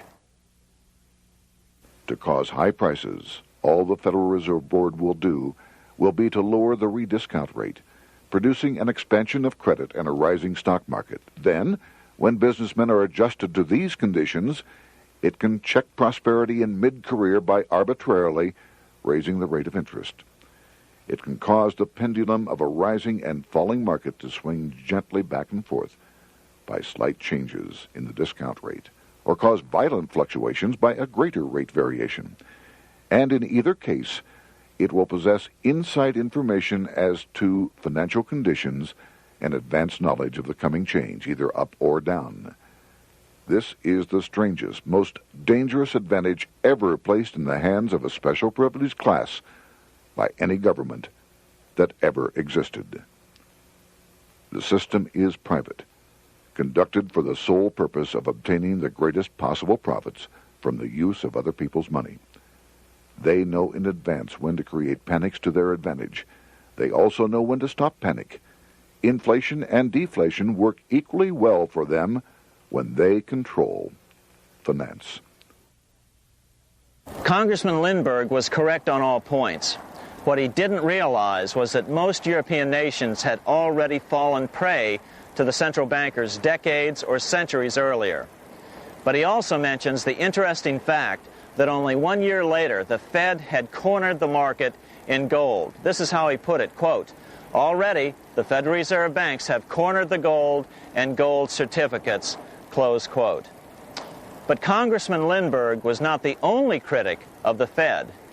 Congressman Lewis McFadden, the chairman of the House Banking and Currency Committee from 1920 to 1931, remarked that the Federal Reserve Act brought about a superstate controlled by international bankers and international industrialists acting together to enslave the world for their own pleasure.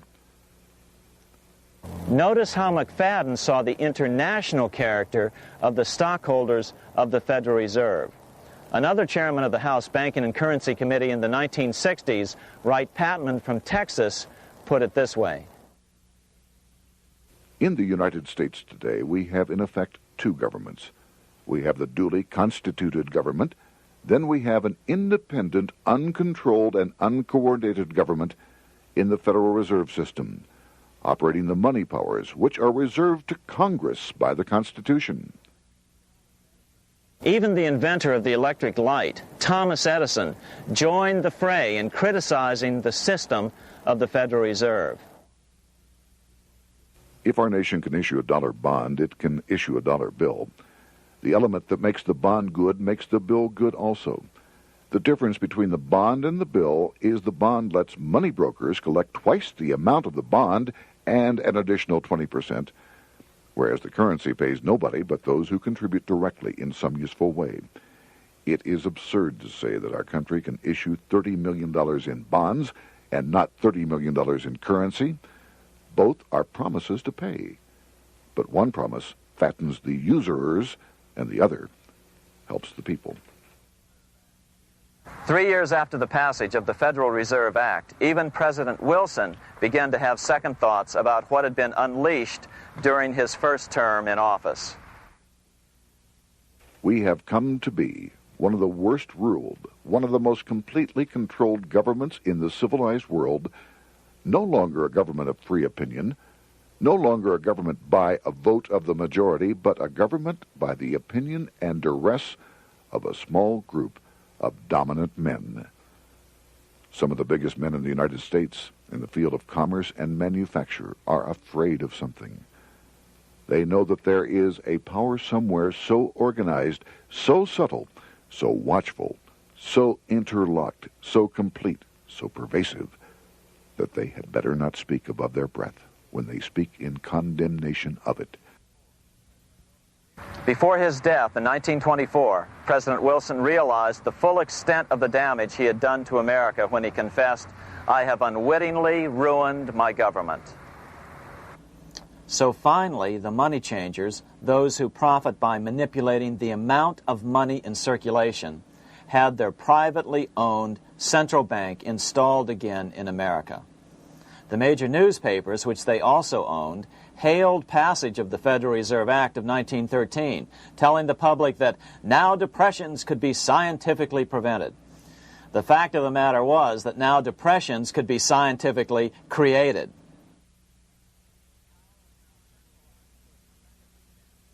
Power was now centralized to a tremendous extent. Now it was time for a war, a really big war. In fact, the First World War. Of course, to the central bankers, the political issues of war don't matter nearly as much as the profit potential, and nothing creates debts like warfare. England was the best example at that time. During the 119-year period between the founding of the Bank of England and Napoleon's defeat at Waterloo, England had been at war for 56 years, and much of the remaining time she'd been preparing for war. In World War I, the German Rothschilds loaned money to the Germans, the British Rothschilds loaned money to the British, and the French Rothschilds loaned money to the French. In America, J.P. Morgan was the sales agent for war materials to both the British and the French. In fact, 6 months into the war, Morgan became the largest consumer on earth, spending $10 million a day. His offices here at 23 Wall Street were mobbed by brokers and salesmen trying to cut a deal. In fact, it got so bad that the bank had to post guards at every door and at the partners' homes as well. Many other New York bankers made out as well from the war. President Wilson appointed Bernard Baruch to head the War Industries Board. According to historian James Perloff, both Baruch and the Rockefellers profited by some $200 million during the war. But profits were not the only motive. There was also revenge. The money changers never forgave the czars for their support of Lincoln during the Civil War. Also, Russia was the last major European nation to refuse to give in to the privately owned central bank scheme. 3 years after World War I broke out, the Russian Revolution toppled the Tsar and installed the scourge of communism. Jacob Schiff of Kuhn-Loeb and Company bragged from his deathbed that he had spent $20 million towards the defeat of the Tsar. Money was funneled from England to support the revolution as well. Why would some of the richest men in the world financially back communism, the system that was openly vowing to destroy the so-called capitalism that made them wealthy? Researcher Gary Allen explained it this way. If one understands that socialism is not a share the wealth program, but is, in reality, a method to consolidate and control the wealth, then the seeming paradox of super-rich men promoting socialism becomes no paradox at all. Instead, it becomes logical, even the perfect tool of power-seeking megalomaniacs. Communism, or more accurately socialism, is not a movement of the downtrodden masses, but of the economic elite. As W. Cleon Skousen put it, In his 1970 book, The Naked Capitalist, power from any source tends to create an appetite for additional power. It was almost inevitable that the super-rich would one day aspire to control not only their own wealth, but the wealth of the whole world. To achieve this, they were perfectly willing to feed the ambitions of the power-hungry political conspirators who were committed to the overthrow of all existing governments and the establishments of a central worldwide dictatorship. but what if these revolutionaries get out of control and try to seize power from the super-rich? After all, it was Mao Zedong who in 1938 stated his position concerning power. Political power grows out of the barrel of a gun. The Wall Street-London axis elected to take the risk. The master planners attempted to control revolutionary communist groups by feeding them vast quantities of money when they obeyed and contracting their money supply or even financing their opposition if they got out of control. Lenin began to understand that although he was the absolute dictator of the new Soviet Union, he was not pulling the financial strings. Someone else was silently in control. The state does not function as we desired. The car does not obey. A man is at the wheel and seems to lead it, but the car does not drive in the desired direction. It moves as another force wishes.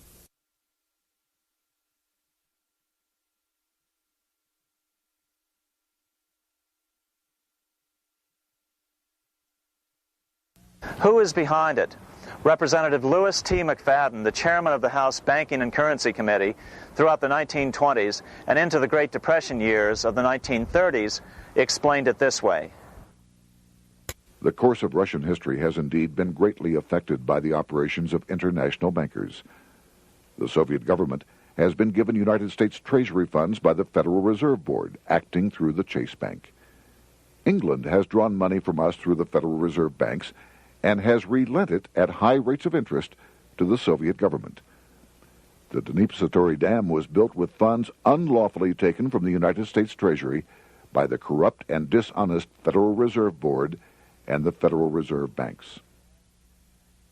In other words, the Fed and the Bank of England, at the behest of the international bankers who controlled them, were creating a monster, one which would fuel 7 decades of unprecedented communist revolution, warfare, and most importantly, debt.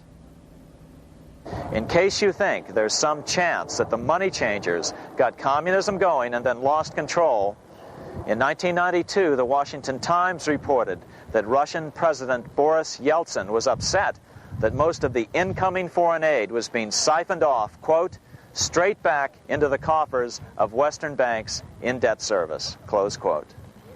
No one in his right mind would claim that a war as large as World War I had a single cause. Wars are complex things with many causative factors. But on the other hand, it would also be equally foolish to ignore as a prime cause of World War I those who would profit the most from the war. The role of the money changers is no wild conspiracy theory. They had a motive, a short-ranged, self-serving motive, as well as a long-range political motive of advancing totalitarian governments, with the money changers maintaining the financial clout to control whatever politician might emerge as the leader. Next, we'll see what the money changers' ultimate political goal is for the world.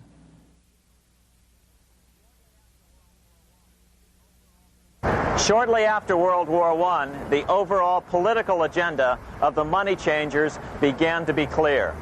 Now that they controlled national economies individually, the next step was the ultimate form of consolidation, world government. The new world government proposal was given top priority at the Paris Peace Conference after World War I. It was called the League of Nations, but much to the surprise of Paul Warburg and Bernard Baruch, who attended the peace conference with President Wilson, the world was not yet ready to dissolve national boundaries. Nationalism still beats strong in the human breast. For example, Lord Curzon, the British Foreign Secretary, called the League of Nations a good joke, even though it was the stated policy of the British government to support it. To the humiliation of President Wilson, the U.S. Congress wouldn't ratify the League either, despite the fact that it had been ratified by many other nations. Without money flowing from the U.S. Treasury, the League died. After World War I, the American public had grown tired of the internationalist policies of Democrat Woodrow Wilson. In the presidential election of 1920, Republican Warren Harding won a landslide victory with over 60% of the vote. Harding was an ardent foe of both Bolshevism and the League of Nations. His election, which opened a 12-year run of Republican presidents in the White House, led to an unprecedented era of prosperity known as the Roaring Twenties. Despite the fact that the war had brought America a debt 10 times larger than its Civil War debt, still the American economy surged. Gold had poured into the country during the war, and it continued to do so afterwards. In the early 1920s, the governor of this bank, the Federal Reserve Bank of New York, a man named Benjamin Strong, met frequently with the secretive and eccentric governor of the Bank of England, Montague Norman. Norman was determined to replace the gold England had lost to the U.S. during World War I and return the Bank of England to its former position of dominance in world finance. On top of that, rich with gold, the American economy might get out of control again, just like it had done after the Civil War. During the next 8 years, under the presidencies of Harding and Coolidge, the huge federal debt built up during World War I was cut by 38%, down to $16 billion, the greatest percentage drop in U.S. history. During the election of 1920, Warren Harding and Calvin Coolidge ran against James Cox, the governor of Ohio, and the little-known Franklin D. Roosevelt, who had previously risen to no higher post than President Wilson's Assistant Secretary of the Navy. After his inauguration, Harding moved quickly to formally kill the League of Nations. Then he quickly moved to reduce domestic taxes while raising tariffs to record heights. Now, this was a revenue policy of which most of the Founding Fathers would certainly have approved. His second year in office, Harding took ill on a train trip in the West and suddenly died.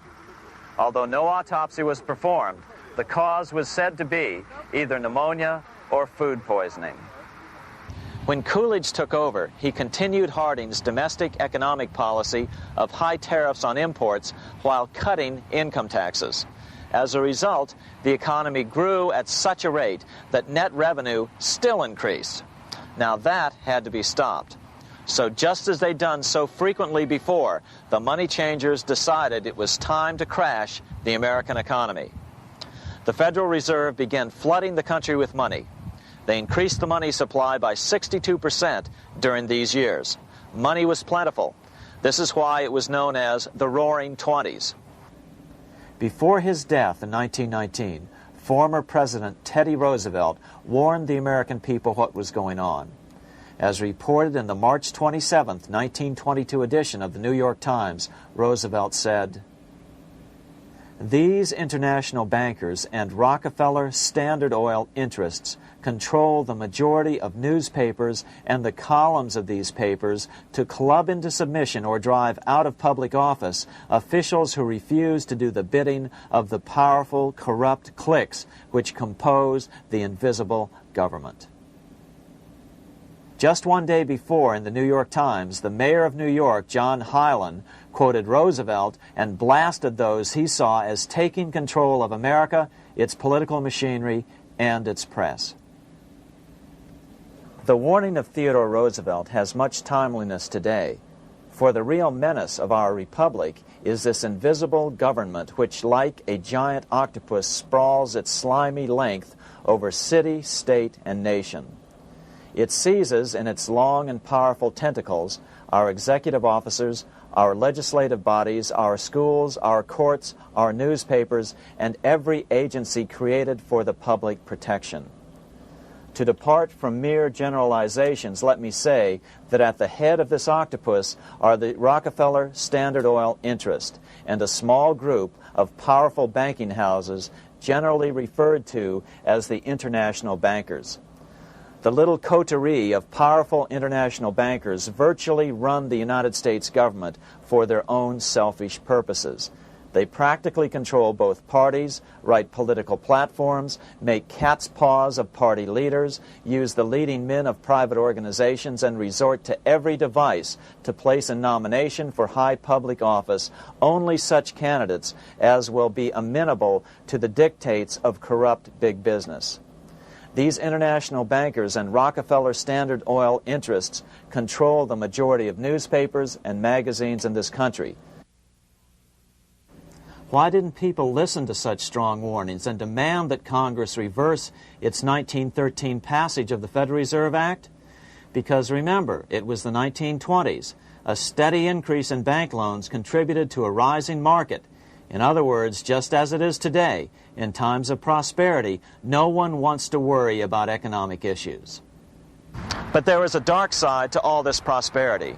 Businesses expanded and became strung out on credit. Speculation in the booming stock market became rampant. Although everything looked rosy, it was a castle made of sand. When all was in readiness, in April of 1929, Paul Warburg, the father of the Federal Reserve, sent out a secret advisory warning his friends that a collapse and nationwide depression was certain. In August of 1929, the Fed began to tighten money. It is not a coincidence that the biographies of all the Wall Street giants of that era, John D. Rockefeller, J.P. Morgan, Bernard Baruch, etc., all marvel that they got out of the stock market just before the crash and put all their assets in cash or gold. On October 24th, 1929, the big New York bankers called in their 24-hour broker call loans. This meant that both stockbrokers and customers had to dump their stocks on the market to cover their loans, no matter what price they had to sell them for. As a result, the market tumbled, and that day was known as Black Thursday. According to John Kenneth Galbraith, writing in The Great Crash, 1929, at the height of the selling frenzy, Bernard Baruch brought Winston Churchill into the visitors' gallery of the New York Stock Exchange here to witness the panic and impress him with his power over the wild events down on the floor. Congressman Louis McFadden, chairman of the House Committee on Banking and Currency from 1920 to 1931, knew who to blame. He accused the Fed and the international bankers of orchestrating the crash. It was not accidental. It was a carefully contrived occurrence. The international bankers sought to bring about a condition of despair here so that they might emerge as rulers of us all. But McFadden went even farther. He openly accused them of causing the crash in order to steal America's gold. In February 1931, in the midst of the Depression, he put it this way. I think it can hardly be disputed that the statesmen and financiers of Europe are ready to take almost any means to reacquire rapidly the gold stock which Europe lost to America as the result of World War I. Curtis Dahl, a broker for Lehman Brothers, was on the floor of the New York Stock Exchange the day of the crash. In his 1970 book, FDR, My Exploited Father-in-Law, he explained that the crash was triggered by the planned sudden shortage of call money in the New York money market. Actually, it was the calculated shearing of the public by the world money powers triggered by the planned sudden shortage of call money in the New York money market. Within a few weeks, $3 billion of wealth simply seemed to vanish. Within a year, $40 billion had been lost. But did it really disappear? Or was it simply consolidated in fewer hands? And what did the Federal Reserve do? Instead of moving to help the economy out by quickly lowering interest rates to stimulate the economy, the Fed continued to brutally contract the money supply further, deepening the Depression. Between 1929 and 1933, the Fed reduced the money supply by an additional 33%. Although most Americans have never heard that the Fed was the cause of the Depression, this is well known among top economists. Milton Friedman, the Nobel Prize-winning economist, now of Stanford University, said the same thing in a National Public Radio interview in January of 1996. The Federal Reserve definitely caused the Great Depression by contracting the amount of currency in circulation by 1/3 from 1929 to 1933. But the money lost by most Americans during the Depression didn't just vanish. It was just redistributed into the hands of those who had gotten out just before the crash and had purchased gold, which is always a safe place to put your money just before a depression. But America's money also went overseas. Incredibly, as President Hoover was heroically trying to rescue banks and prop up businesses, with millions of Americans starving as the Great Depression deepened, millions of dollars were being spent rebuilding Germany from damage sustained during World War I. 8 years before Hitler would invade Poland, Representative Louis McFadden, chairman of the House Banking and Currency Committee, warned Congress that Americans were paying for Hitler's rise to power. After World War I, Germany fell into the hands of the German international bankers. Those bankers bought her, and they now own her lock, stock, and barrel. They have purchased her industries, they have mortgages on her soil, they control her production, they control all her public utilities. The international German bankers have subsidized the present government of Germany, and they have also supplied every dollar of the money Adolf Hitler has used in his lavish campaign to build up a threat to the government of Brüning. When Brüning fails to obey the orders of the German international bankers, Hitler is brought forth to scare the Germans into submission. Through the Federal Reserve Board, over $30 billion of American money has been pumped into Germany. You have all heard of the spending that's taken place in Germany. Modernistic dwellings, her great planetariums, her gymnasiums, her swimming pools, her fine public highways, her perfect factories. All this was done on our money. All this was given to Germany through the Federal Reserve Board. The Federal Reserve Board has pumped so many billions of dollars into Germany that they dare not name the total. Franklin D. Roosevelt was swept into office during the 1932 presidential election. Once Roosevelt was in office, however, sweeping emergency banking measures were immediately announced, which did nothing but increase the Fed's power over the money supply. Then, and only then, did the Fed finally begin to loosen the purse strings and feed new money out to the starving American people. At first, Roosevelt railed against the money changers as being the cause of the Depression. Believe it or not, this is what he said on March 4th, 1933, in his inaugural address. Practices of the unscrupulous money changers stand indicted in the court of public opinion, rejected by the hearts and minds of men. The money changers have fled from their high seats in the temple of our civilization. But 2 days later, Roosevelt declared a bank holiday and closed all banks. Later that year, Roosevelt outlawed private ownership of all gold bullion and all gold coins with the exception of rare coins.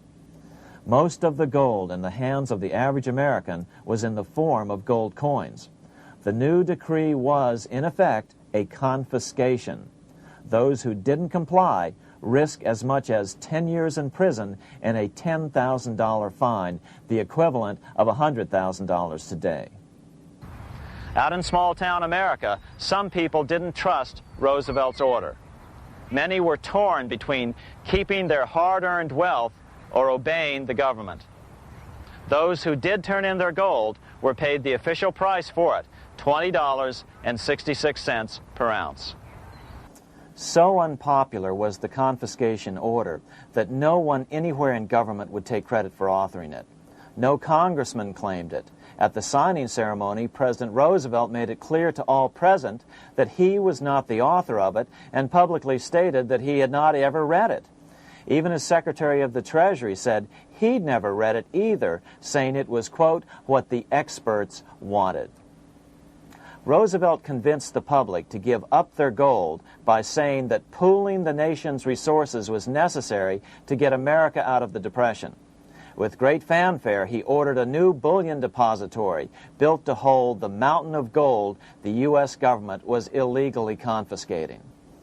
By 1936, the U.S. Bullion Depository at Fort Knox was completed, and in January 1937, the gold began to flow into it.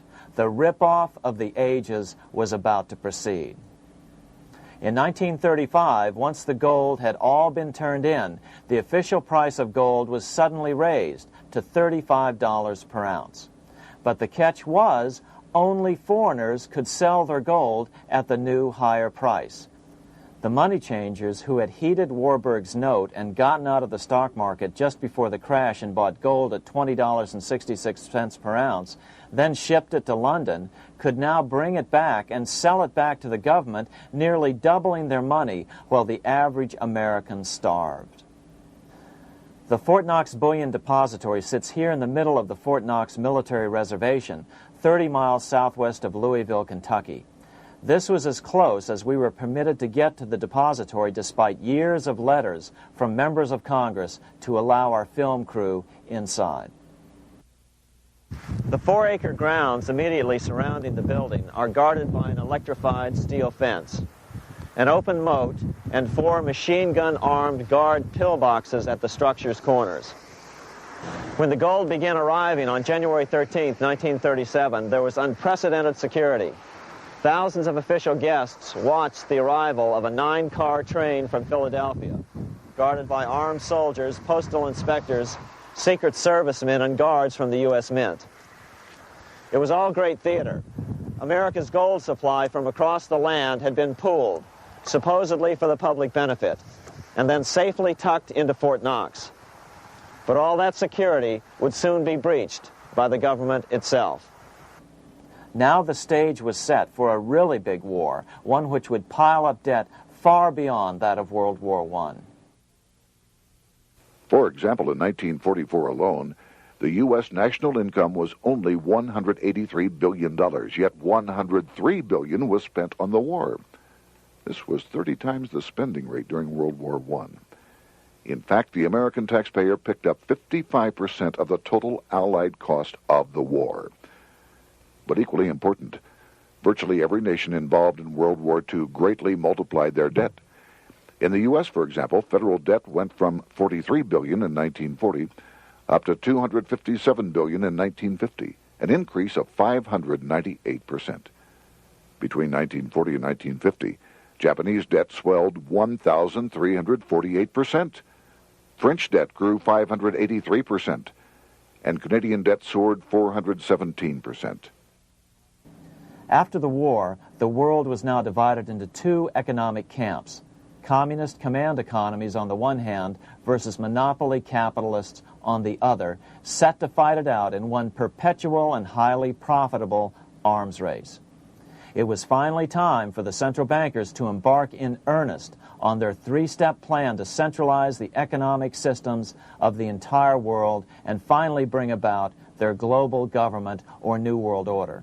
The phases of this plan were: Step 1, central bank domination of national economies worldwide.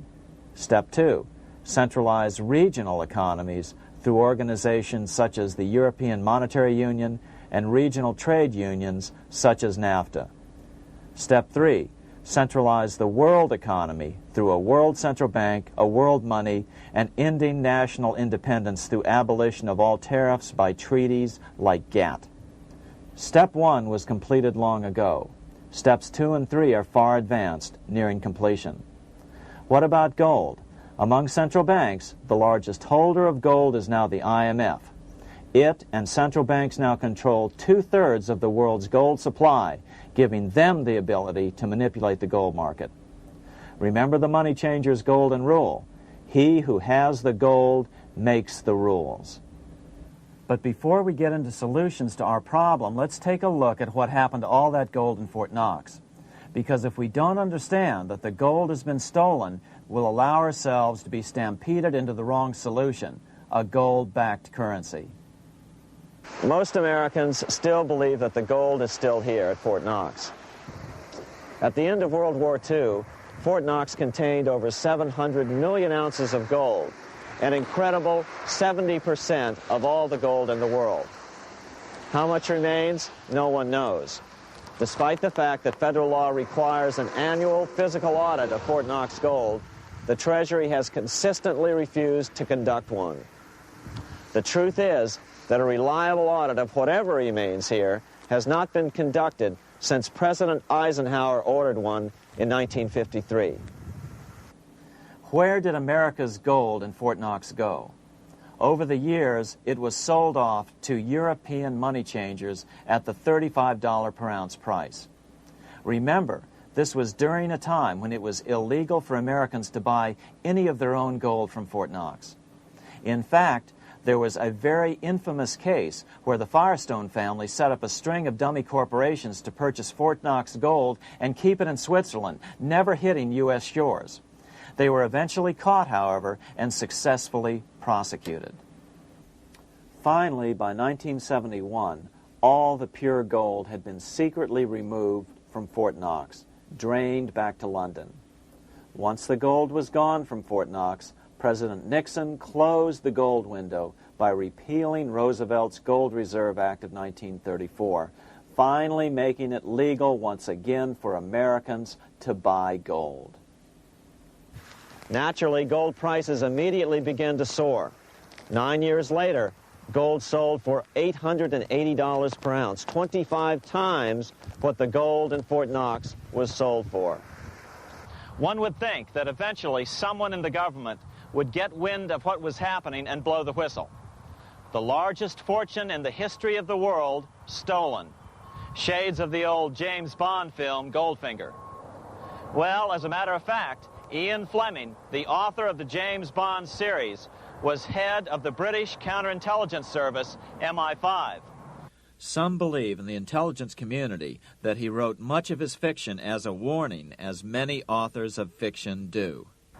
If the removal of all the good delivery gold from Fort Knox can be viewed as a deliberate raid on the U.S. Treasury, then such an operation might well have been years in the making, namely 40 years. Certainly enough time for Fleming to get wind of it and try to prevent it. So just how did the story of the Fort Knox gold robbery get out? It all started with an article in a New York periodical in 1974.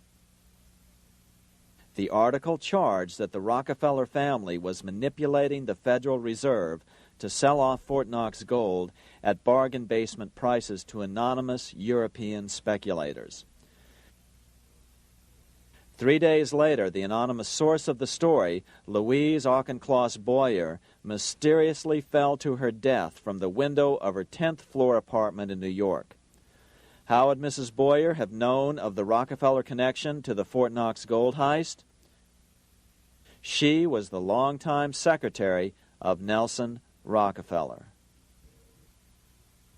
For the next 14 years, this man, Ed Durrell, a wealthy Ohio industrialist, devoted himself to a quest for the truth concerning the Fort Knox gold. He wrote thousands of letters to over 1,000 government and banking officials, trying to find out how much gold was really left and where the rest of it had gone. Edith Roosevelt, the granddaughter of President Teddy Roosevelt, questioned the actions of the government in a March 1975 edition of the New Hampshire Sunday News.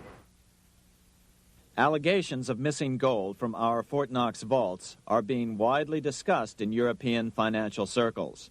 But what is puzzling is that the administration is not hastening to demonstrate conclusively that there is no cause for concern over our gold treasure, if indeed it is in a position to do so.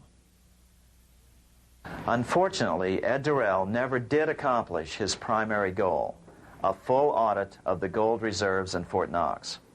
It's incredible that the world's greatest treasure has had little accounting or auditing.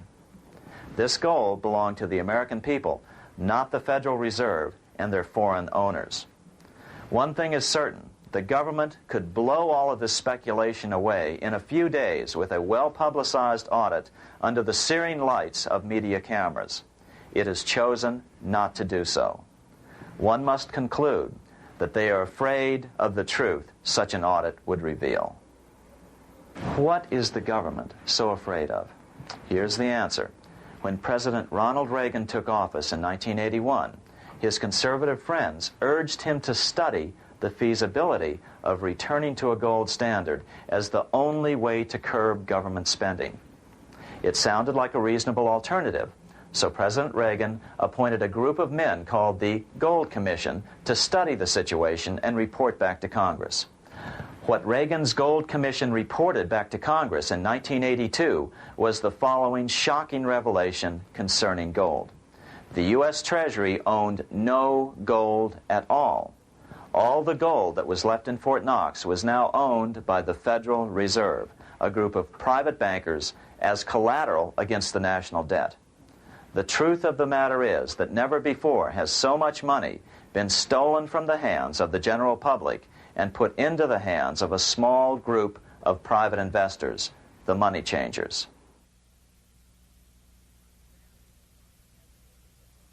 I'm standing in front of the headquarters of the International Monetary Fund located in Washington, D.C. Across the street, right over there, is the headquarters of the World Bank. What are these organizations and who controls them? And most importantly, are they about to create a huge worldwide depression?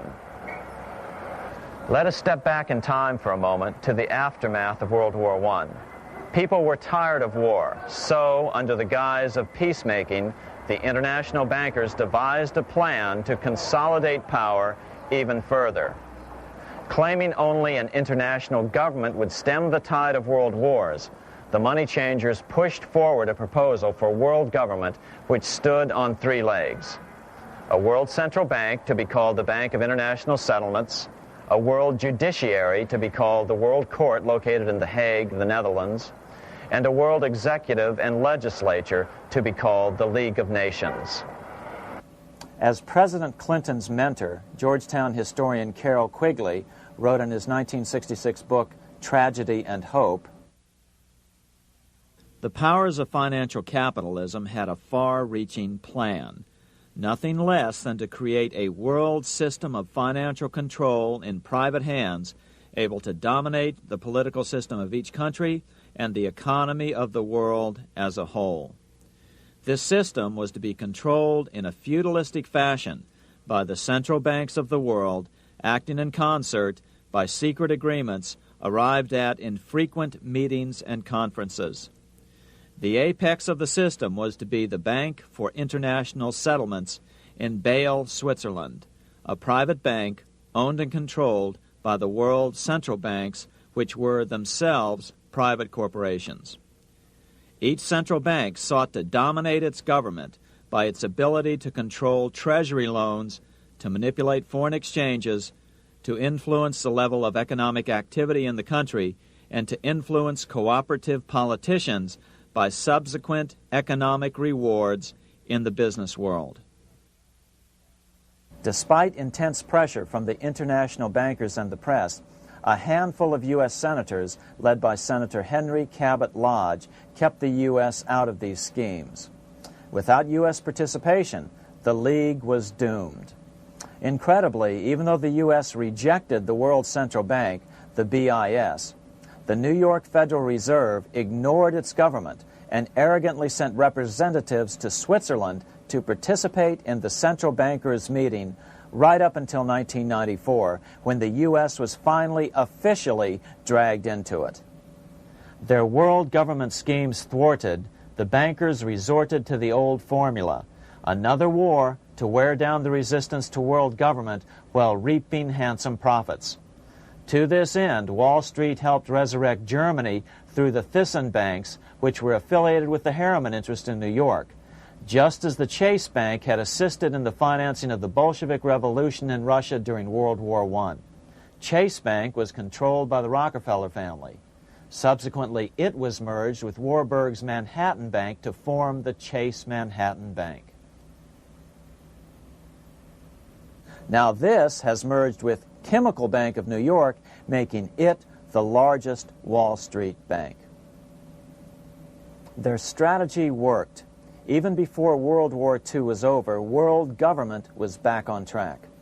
In 1944, at Bretton Woods, New Hampshire, the International Monetary Fund and the World Bank were approved with full U.S. participation. The Second League of Nations, renamed the United Nations, was approved in 1945. Soon, a new international court system was functioning as well. All effective opposition to these international bodies before the war had evaporated in the heat of war, just as planned. These new organizations simply repeated on a world scale what the National Banking Act of 1864 and the Federal Reserve Act of 1913 had established in the U.S. They created a banking cartel composed of the world's central banks, which gradually assumed the power to dictate credit policies to the banks of all the nations. For example, just as the Federal Reserve Act authorized the creation of a new national fiat currency called Federal Reserve Notes, the IMF has been given the authority to issue a world fiat money called Special Drawing Rights, or SDRs. To date, the IMF has created in excess of $30 billion worth of SDRs. Member nations are being pressured to make their currencies fully exchangeable for SDRs.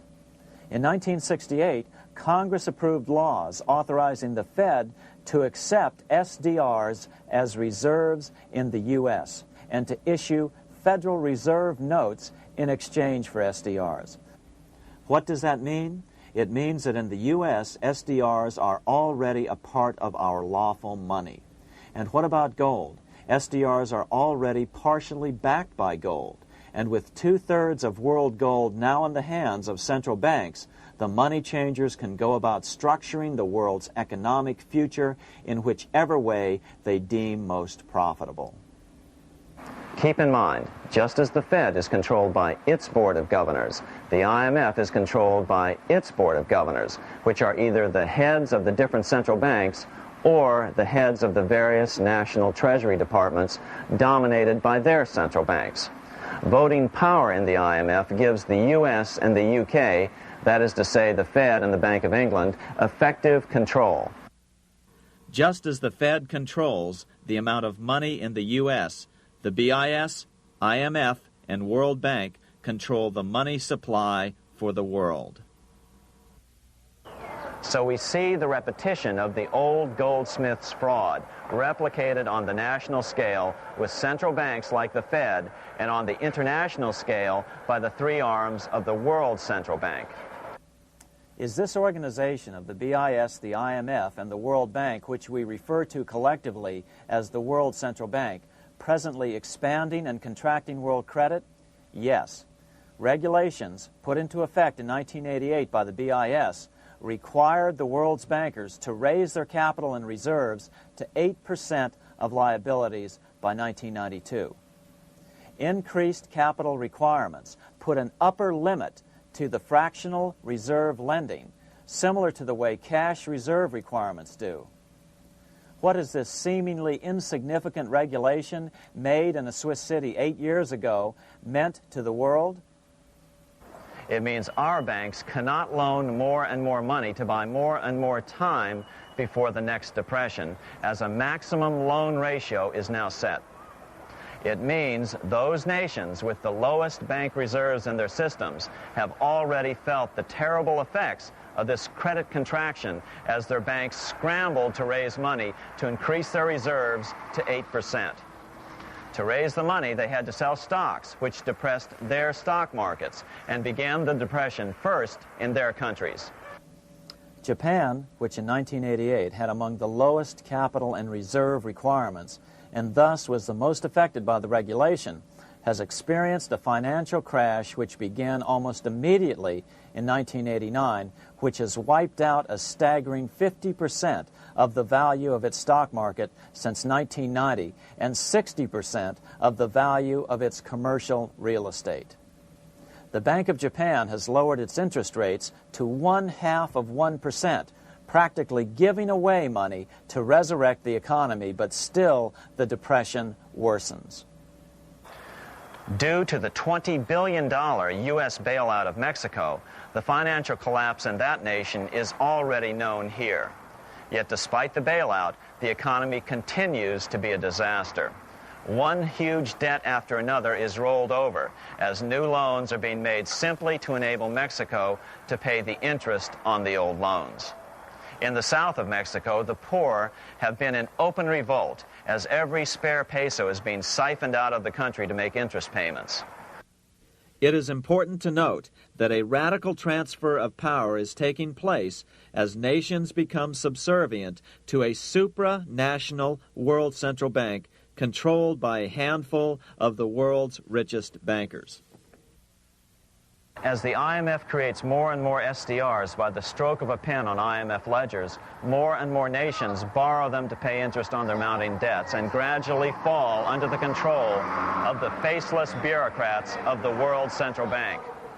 As the worldwide depression worsens and spreads, this will give the World Central Bank the power of economic life and death over these nations.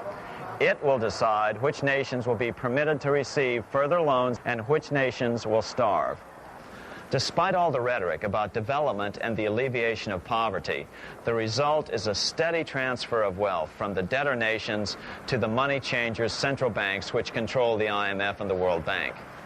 For example, in 1992, the third world debtor nations, which borrowed from the World Bank, paid $198 million more to the central banks of the developed nations for World Bank-funded purposes than they received from the World Bank. All this increases their permanent debt in exchange for temporary relief of poverty caused by prior borrowings. Already, these repayments exceed the amount of the new loans. By 1992, Africa's external debt had reached $290 billion, 2.5 times greater than in 1980, resulting in skyrocketing infant mortality rates and unemployment, deterioration of schools, housing, and the general health of the people. The entire world faces the immeasurable suffering already destroying the third world and now Japan, all for the benefit of the money changers. As one prominent Brazilian politician put it, "The Third World War has already started. It is a silent war, not for that reason any less sinister. The war is tearing down Brazil, Latin America, and practically all the Third World. Instead of soldiers dying, there are children.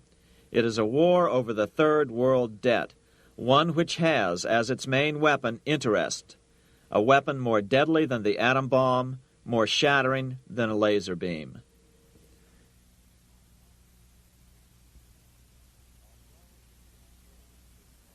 Although it would be absurd to ignore the pivotal role played by influential families such as the Rothschilds, the Warburgs, the Schiffs, the Morgans, and the Rockefellers in any review of the history of central banking and fractional banking, keep in mind, by now, central banks and the large commercial banks are up to 3 centuries old and deeply entrenched in the economic life of many nations. These banks are no longer dependent on clever individuals such as a Nathan Rothschild. Years ago, the question of ownership was important, but no longer. For example, both the Bank of England and the Bank of France were nationalized after World War II, and nothing changed, nothing at all. They endure and continue to grow, now protected by numerous laws, paid politicians, and mortgaged media, untouched by the changing of generations. 3 centuries have given them an aura of respectability. The old school tie is now worn by the 6th generation son, who's been raised in a system that he may never question as he is named to serve on the governing boards of countless philanthropic organizations.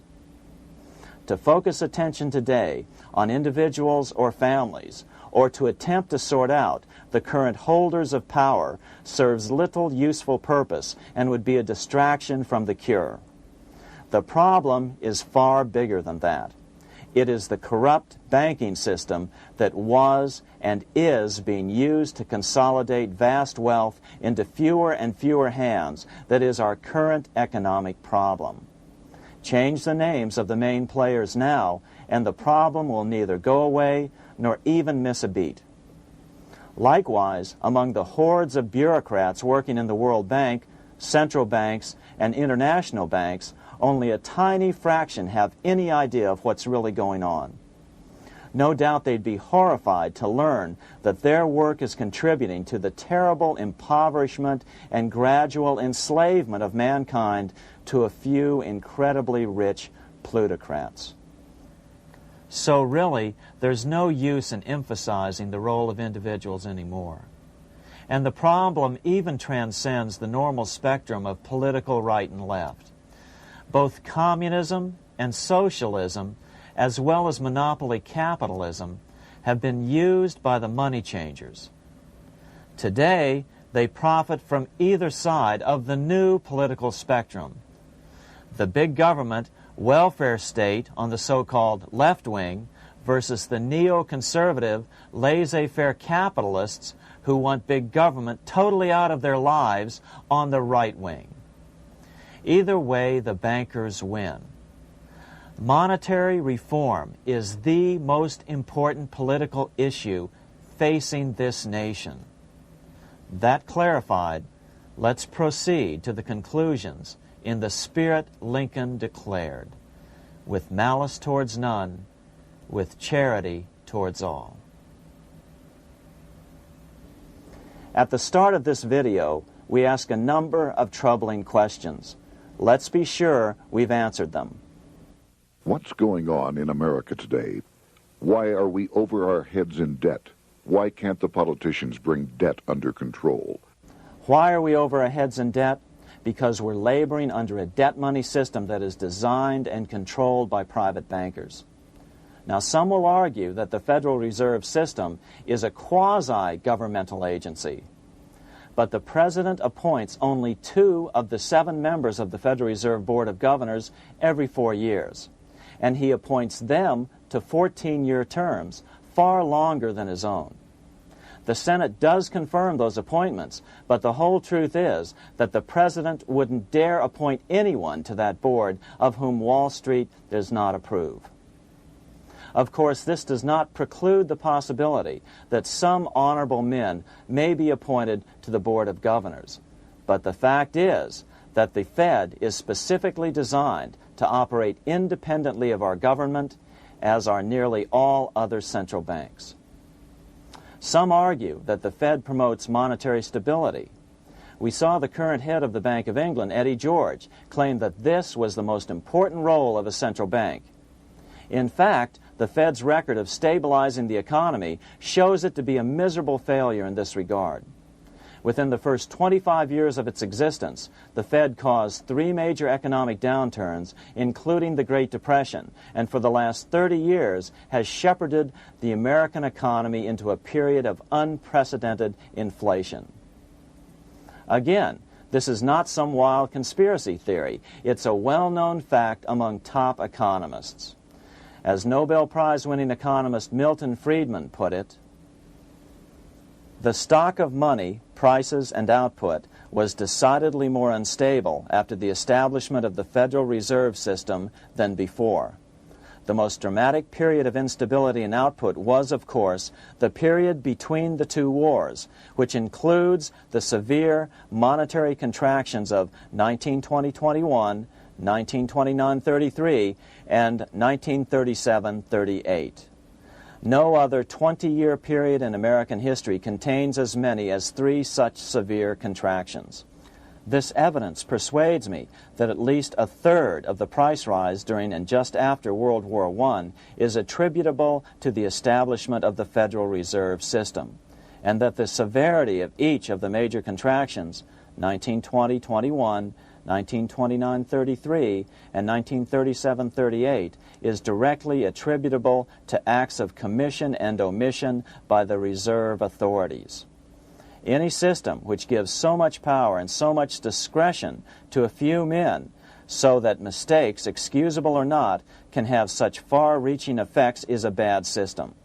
It is a bad system to believers in freedom just because it gives a few men such power without any effective check by the body politic.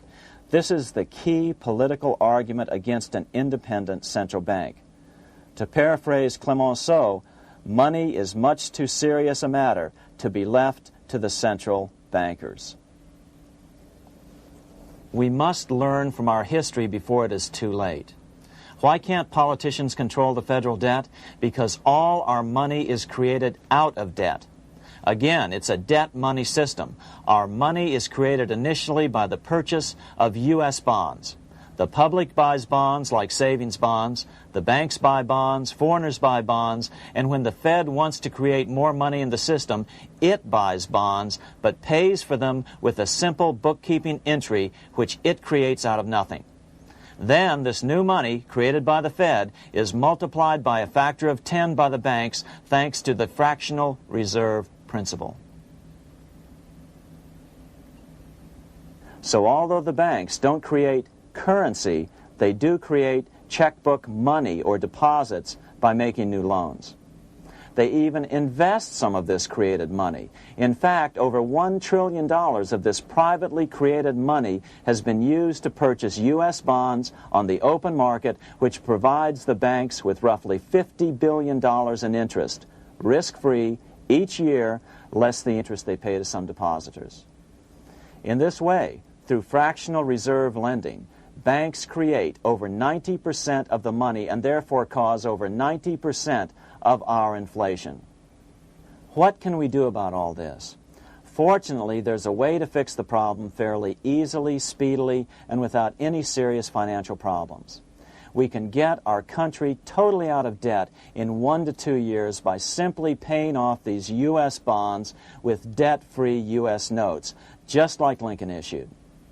Of course, that by itself would create tremendous inflation, since our currency is presently multiplied by the fractional reserve banking system. But here's the ingenious solution, advanced in part by Milton Friedman, to keep the money supply stable and avoid inflation and deflation while the debt is retired. As the Treasury buys up its bonds on the open market with U.S. notes, the reserve requirements of your hometown local bank will be proportionally raised, so the amount of money in circulation remains constant. As those holding bonds are paid off in U.S. notes, they will deposit this money, thus making available the currency then needed by the banks to increase their reserves. Once all the U.S. bonds are replaced with U.S. notes, banks will be at 100% reserve banking instead of the fractional reserve system currently in use. From this point on, the former Fed buildings will only be needed as a central clearinghouse for checks and as vaults for U.S. notes. The Federal Reserve Act will no longer be necessary and could be repealed. Monetary power can be transferred back to the Treasury Department. There would be no further creation or contraction of money by banks. By doing it this way, our national debt can be paid off in a single year or so, and the Fed and fractional reserve banking abolished without national bankruptcy, financial collapse, inflation or deflation, or any significant change in the way the average American goes about his business. To the average person, the primary difference would be that for the first time since the Federal Reserve Act was passed in 1913, taxes would begin to go down. Now there's a real national blessing for you, rather than for Hamilton's banker friends. Now let's take a look at these proposals in more detail. Here are the main provisions of a Monetary Reform Act which needs to be passed by Congress. We've drafted a proposed Monetary Reform Act which follows at the end of this tape. Of course, variations with the same results would be equally welcome. 1. Pay off the debt with debt-free U.S. notes. As Thomas Edison put it, if the U.S. can issue a dollar bond, it can issue a dollar bill. They both rest purely on the faith and credit of the United States government. This amounts to a simple substitution of one type of government obligation for another. One bears interest, the other doesn't. Federal Reserve notes could be used for this as well, but could not be printed after the Fed's abolished as we propose, so we suggest using U.S. notes instead. 2. Abolish fractional reserve banking.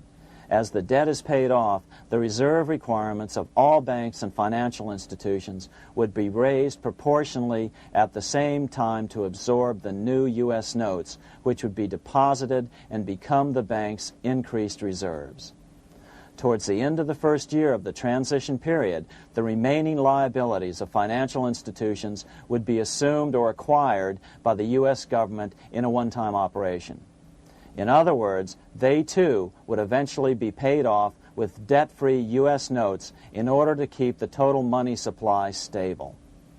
At the end of the first year or so, all of the national debt would be paid, and we could start enjoying the benefits of full reserve banking. The Fed would be obsolete, an anachronism. 3. Repeal the Federal Reserve Act of 1913 and the National Banking Act of 1864. These acts delegate the money power to a private banking monopoly. They must be repealed, and the money power handed back to the Department of Treasury, where they were initially under President Abraham Lincoln. No banker or person in any way affiliated with financial institutions should be allowed to regulate banking. After the first two reforms, these acts would serve no useful purpose anyway, since they relate to a fractional reserve banking system. 4. Withdraw the U.S. from the IMF, the BIS, and the World Bank. These institutions, like the Federal Reserve, are designed to further centralize the power of the international bankers over the world's economy, and the U.S. must withdraw from them. Their harmless functions, such as currency exchange, can be accomplished either nationally or in new organizations limited to those functions.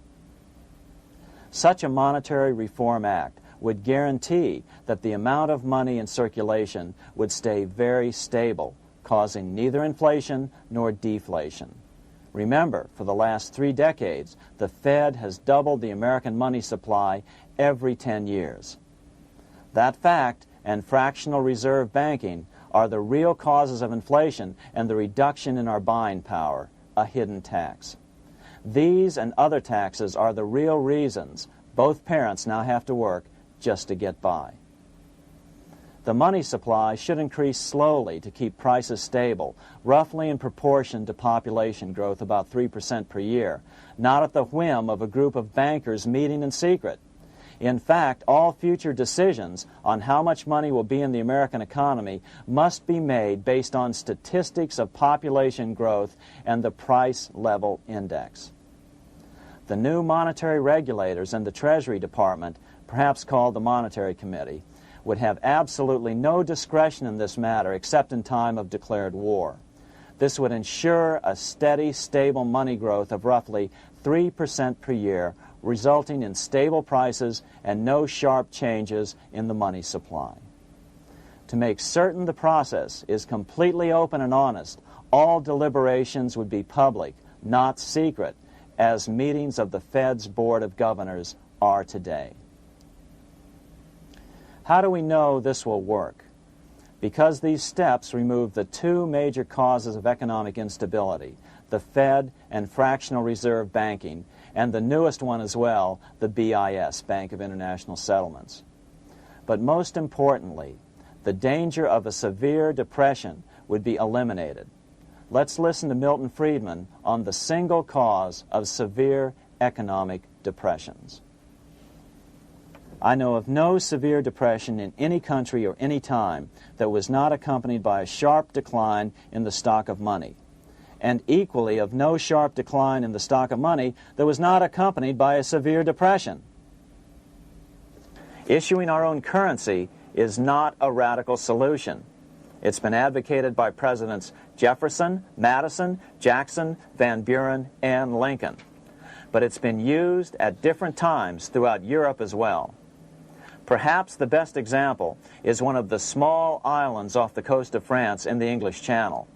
Called Guernsey, It's been using debt-free money issues to pay for large building projects for nearly 200 years. Here we are on Guernsey, and this is the Guernsey Flower and Vegetable Market. Guernsey is one of the most successful examples of just how well a debt-free money system can work. In 1815, a committee was appointed to investigate how best to finance this new market. The impoverished island could not afford more new taxes, so the state's fathers decided to try a revolutionary idea: issue their own paper money. They were just colorful paper notes, backed by nothing, but the people of this tiny island agreed to accept them and trade with them. To be sure they circulated widely, they were declared to be good for the payment of taxes. Of course, this idea was nothing new. It was exactly what America had done before the American Revolution, and there are many other examples throughout the world. But it was new to Guernsey, and it worked miracles. This market is still in use, and remember, it was built for no debt to the people of this island state. But what if we follow Guernsey's example? How would the bankers react to these reforms? Certainly the international bankers' cartel will oppose reforms that do away with their control of the world's economies as they have in the past. But it is equally certain that Congress has the constitutional authority and responsibility to authorize the issuance of debt-free money, U.S. notes, and to reform the very banking laws it ill-advisedly enacted. Undoubtedly, the bankers will claim that issuing debt-free money will cause severe inflation or make other dire predictions. But remember, it is fractional reserve banking which is the real cause of over 90% of all inflation, not whether debt-free U.S. notes are used to pay for government deficits. In the current system, any spending excesses on the part of Congress are turned into more debt bonds, and the 10% purchased by the Fed are then multiplied many times over by the bankers, causing over 90% of all inflation. Our fractional reserve and debt-based banking system is the problem. We must ignore its inevitable resistance to reform and remain firm until the cure is complete. As the director of the Bank of England in the 1920s, Sir Josiah Stamp put it, referring to this modern fractional reserve banking system, "Banking is conceived in iniquity and born in sin. Bankers own the earth. Take it away from them, but leave them the power to create money and control credit, and with the flick of a pen, they will create enough money to buy it back again.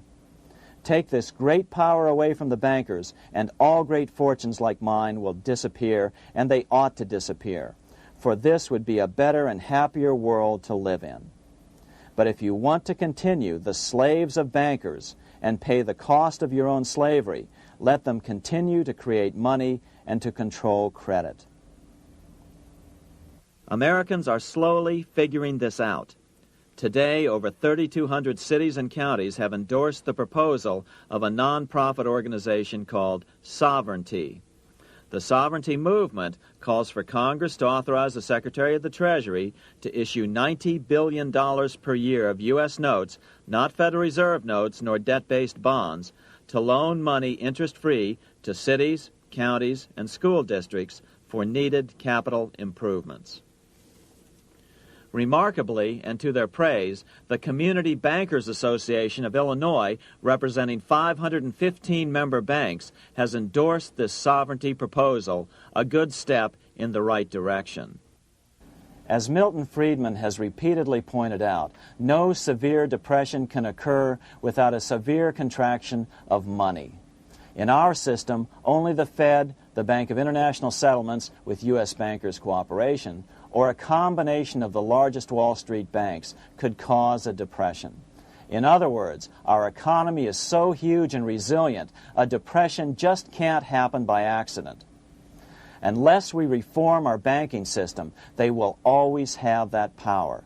They can pull the plug on our economy anytime they choose. The only solution is to abolish the Fed and the fractional reserve banking system and withdraw from the BIS.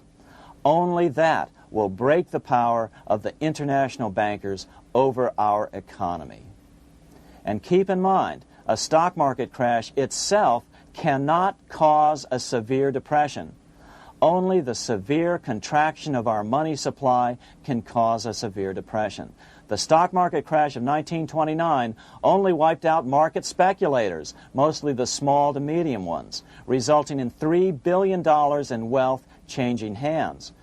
But it served as a smokescreen for a 33% contraction in credit by the Fed over the next 4 years, which resulted in over $40 billion in wealth from the American middle class being transferred to the big banks. Then, despite impotent howls of protest from a divided Congress, the independent Fed kept the money supply contracted for a full decade. Only World War II ended the terrible suffering the Fed inflicted on the American people. In a depression, the remaining wealth of the debt-burdened American middle class will be wiped out by unemployment, declining wages, and the resulting foreclosures.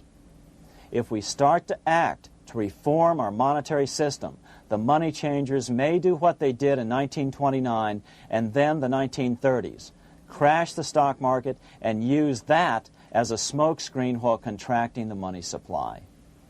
But if we're determined to fight to regain control over our money, we can come out of it fairly quickly, perhaps in only a very few months, as U.S. notes begin to circulate and replace the money withdrawn by the bankers.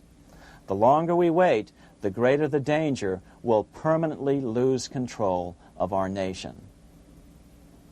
But some still wonder why the international bankers would want to cause a depression. Wouldn't that be killing the goose that is currently laying all those golden interest eggs? Remember what Larry Bates said at the first of this videotape. You see, in periods of economic upheaval, in economic crisis, wealth is not destroyed. It is merely transferred. Do we have any hints as to what the money changers have in store for us? Here's what David Rockefeller, the chairman of Chase Manhattan Bank, the largest Wall Street bank, had to say. We are on the verge of a global transformation. All we need is the right major crisis and the nation will accept the New World Order. So, crisis is needed to fulfill their plans quickly. The only question is when the crisis will occur. Fortunately, we probably have a little time. It's unlikely that this crisis will occur before the 1996 elections, but after that, the danger begins rising. But whether or not they decide to cause a crash or a depression through relentless increases in taxes and the loss of hundreds of thousands of jobs being sent overseas thanks to trade agreements such as GATT and NAFTA, the American middle class is an endangered species. Cheaper labor, including slave labor in Red China, which Harry Wu has heroically documented, is being used to compete with American labor. In other words, money is being consolidated in fewer and fewer hands as never before in the history of this nation or the world. Without reform, the American middle class will soon be extinct, leaving only the very rich few and the very many poor, as has already occurred in most of the world. We've been warned of all this by congressmen, presidents, industrialists, and economists down through the years. Religious leaders, too, have seen the danger. About 1898, during the time of William Jennings Bryan, Pope Leo XIII put it this way. On the one side, there is the party which holds the power because it holds the wealth, which has in its grasp all labor and all trade, which manipulates for its own benefit and its own purposes all the sources of supply, and which is powerfully represented in the councils of state itself. On the other side, there is the needy and powerless multitude, sore and suffering. Rapacious usury, which, although more than once condemned by the Church, is nevertheless under a different form, but with the same guilt, still practiced by avaricious and grasping men, so that a small number of very rich men have been able to lay upon the masses of the poor a yoke little better than slavery itself. More recently, during America's Great Depression, Pope Pius XI spoke of the same problem. In our days, not alone is wealth accumulated, but immense power and despotic economic domination is concentrated in the hands of a few. This power becomes particularly irresistible when exercised by those who, because they hold and control money, are able also to govern credit and determine its allotment. For this reason, supplying, so to speak, the lifeblood to the entire economic body and grasping, as it were, in their hands the very soul of the economy, so that no one dare breathe against their will. Educate your friends. Our country needs a solid group who really understand how our money is manipulated and what the solutions really are. Because if a depression comes, there will be those who call themselves conservatives who will come forward advancing solutions framed by the international bankers. Beware of calls to return to a gold standard. Why? Simple, because never before has so much gold been so concentrated outside of American hands.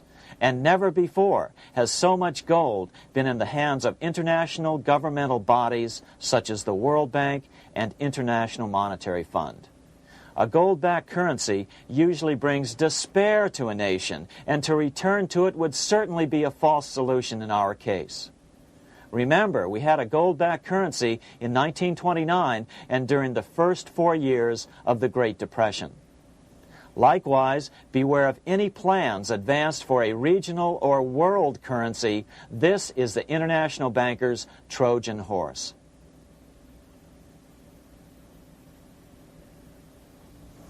Educate your member of Congress. It only takes a few persuasive members to make the others pay attention. Most congressmen just don't understand the system. Some understand it, but are so influenced by bank PAC contributions that they ignore it, not realizing the gravity of their neglect. We hope we've made a valuable contribution to the national debate on monetary reform. It remains for each man to do his duty, consistent with his state in life. May God give us the light to help reform our nation and ourselves. We say ourselves because ultimately vast multitudes of men are going to be driven more and more to desperation by the accumulation of the world's wealth in fewer and fewer hands. Men will tend to become like their oppressors, selfish and greedy. Rather, let's keep in mind during this period of reform a warning not to lose sight of greater things, as Pope Pius XI put it.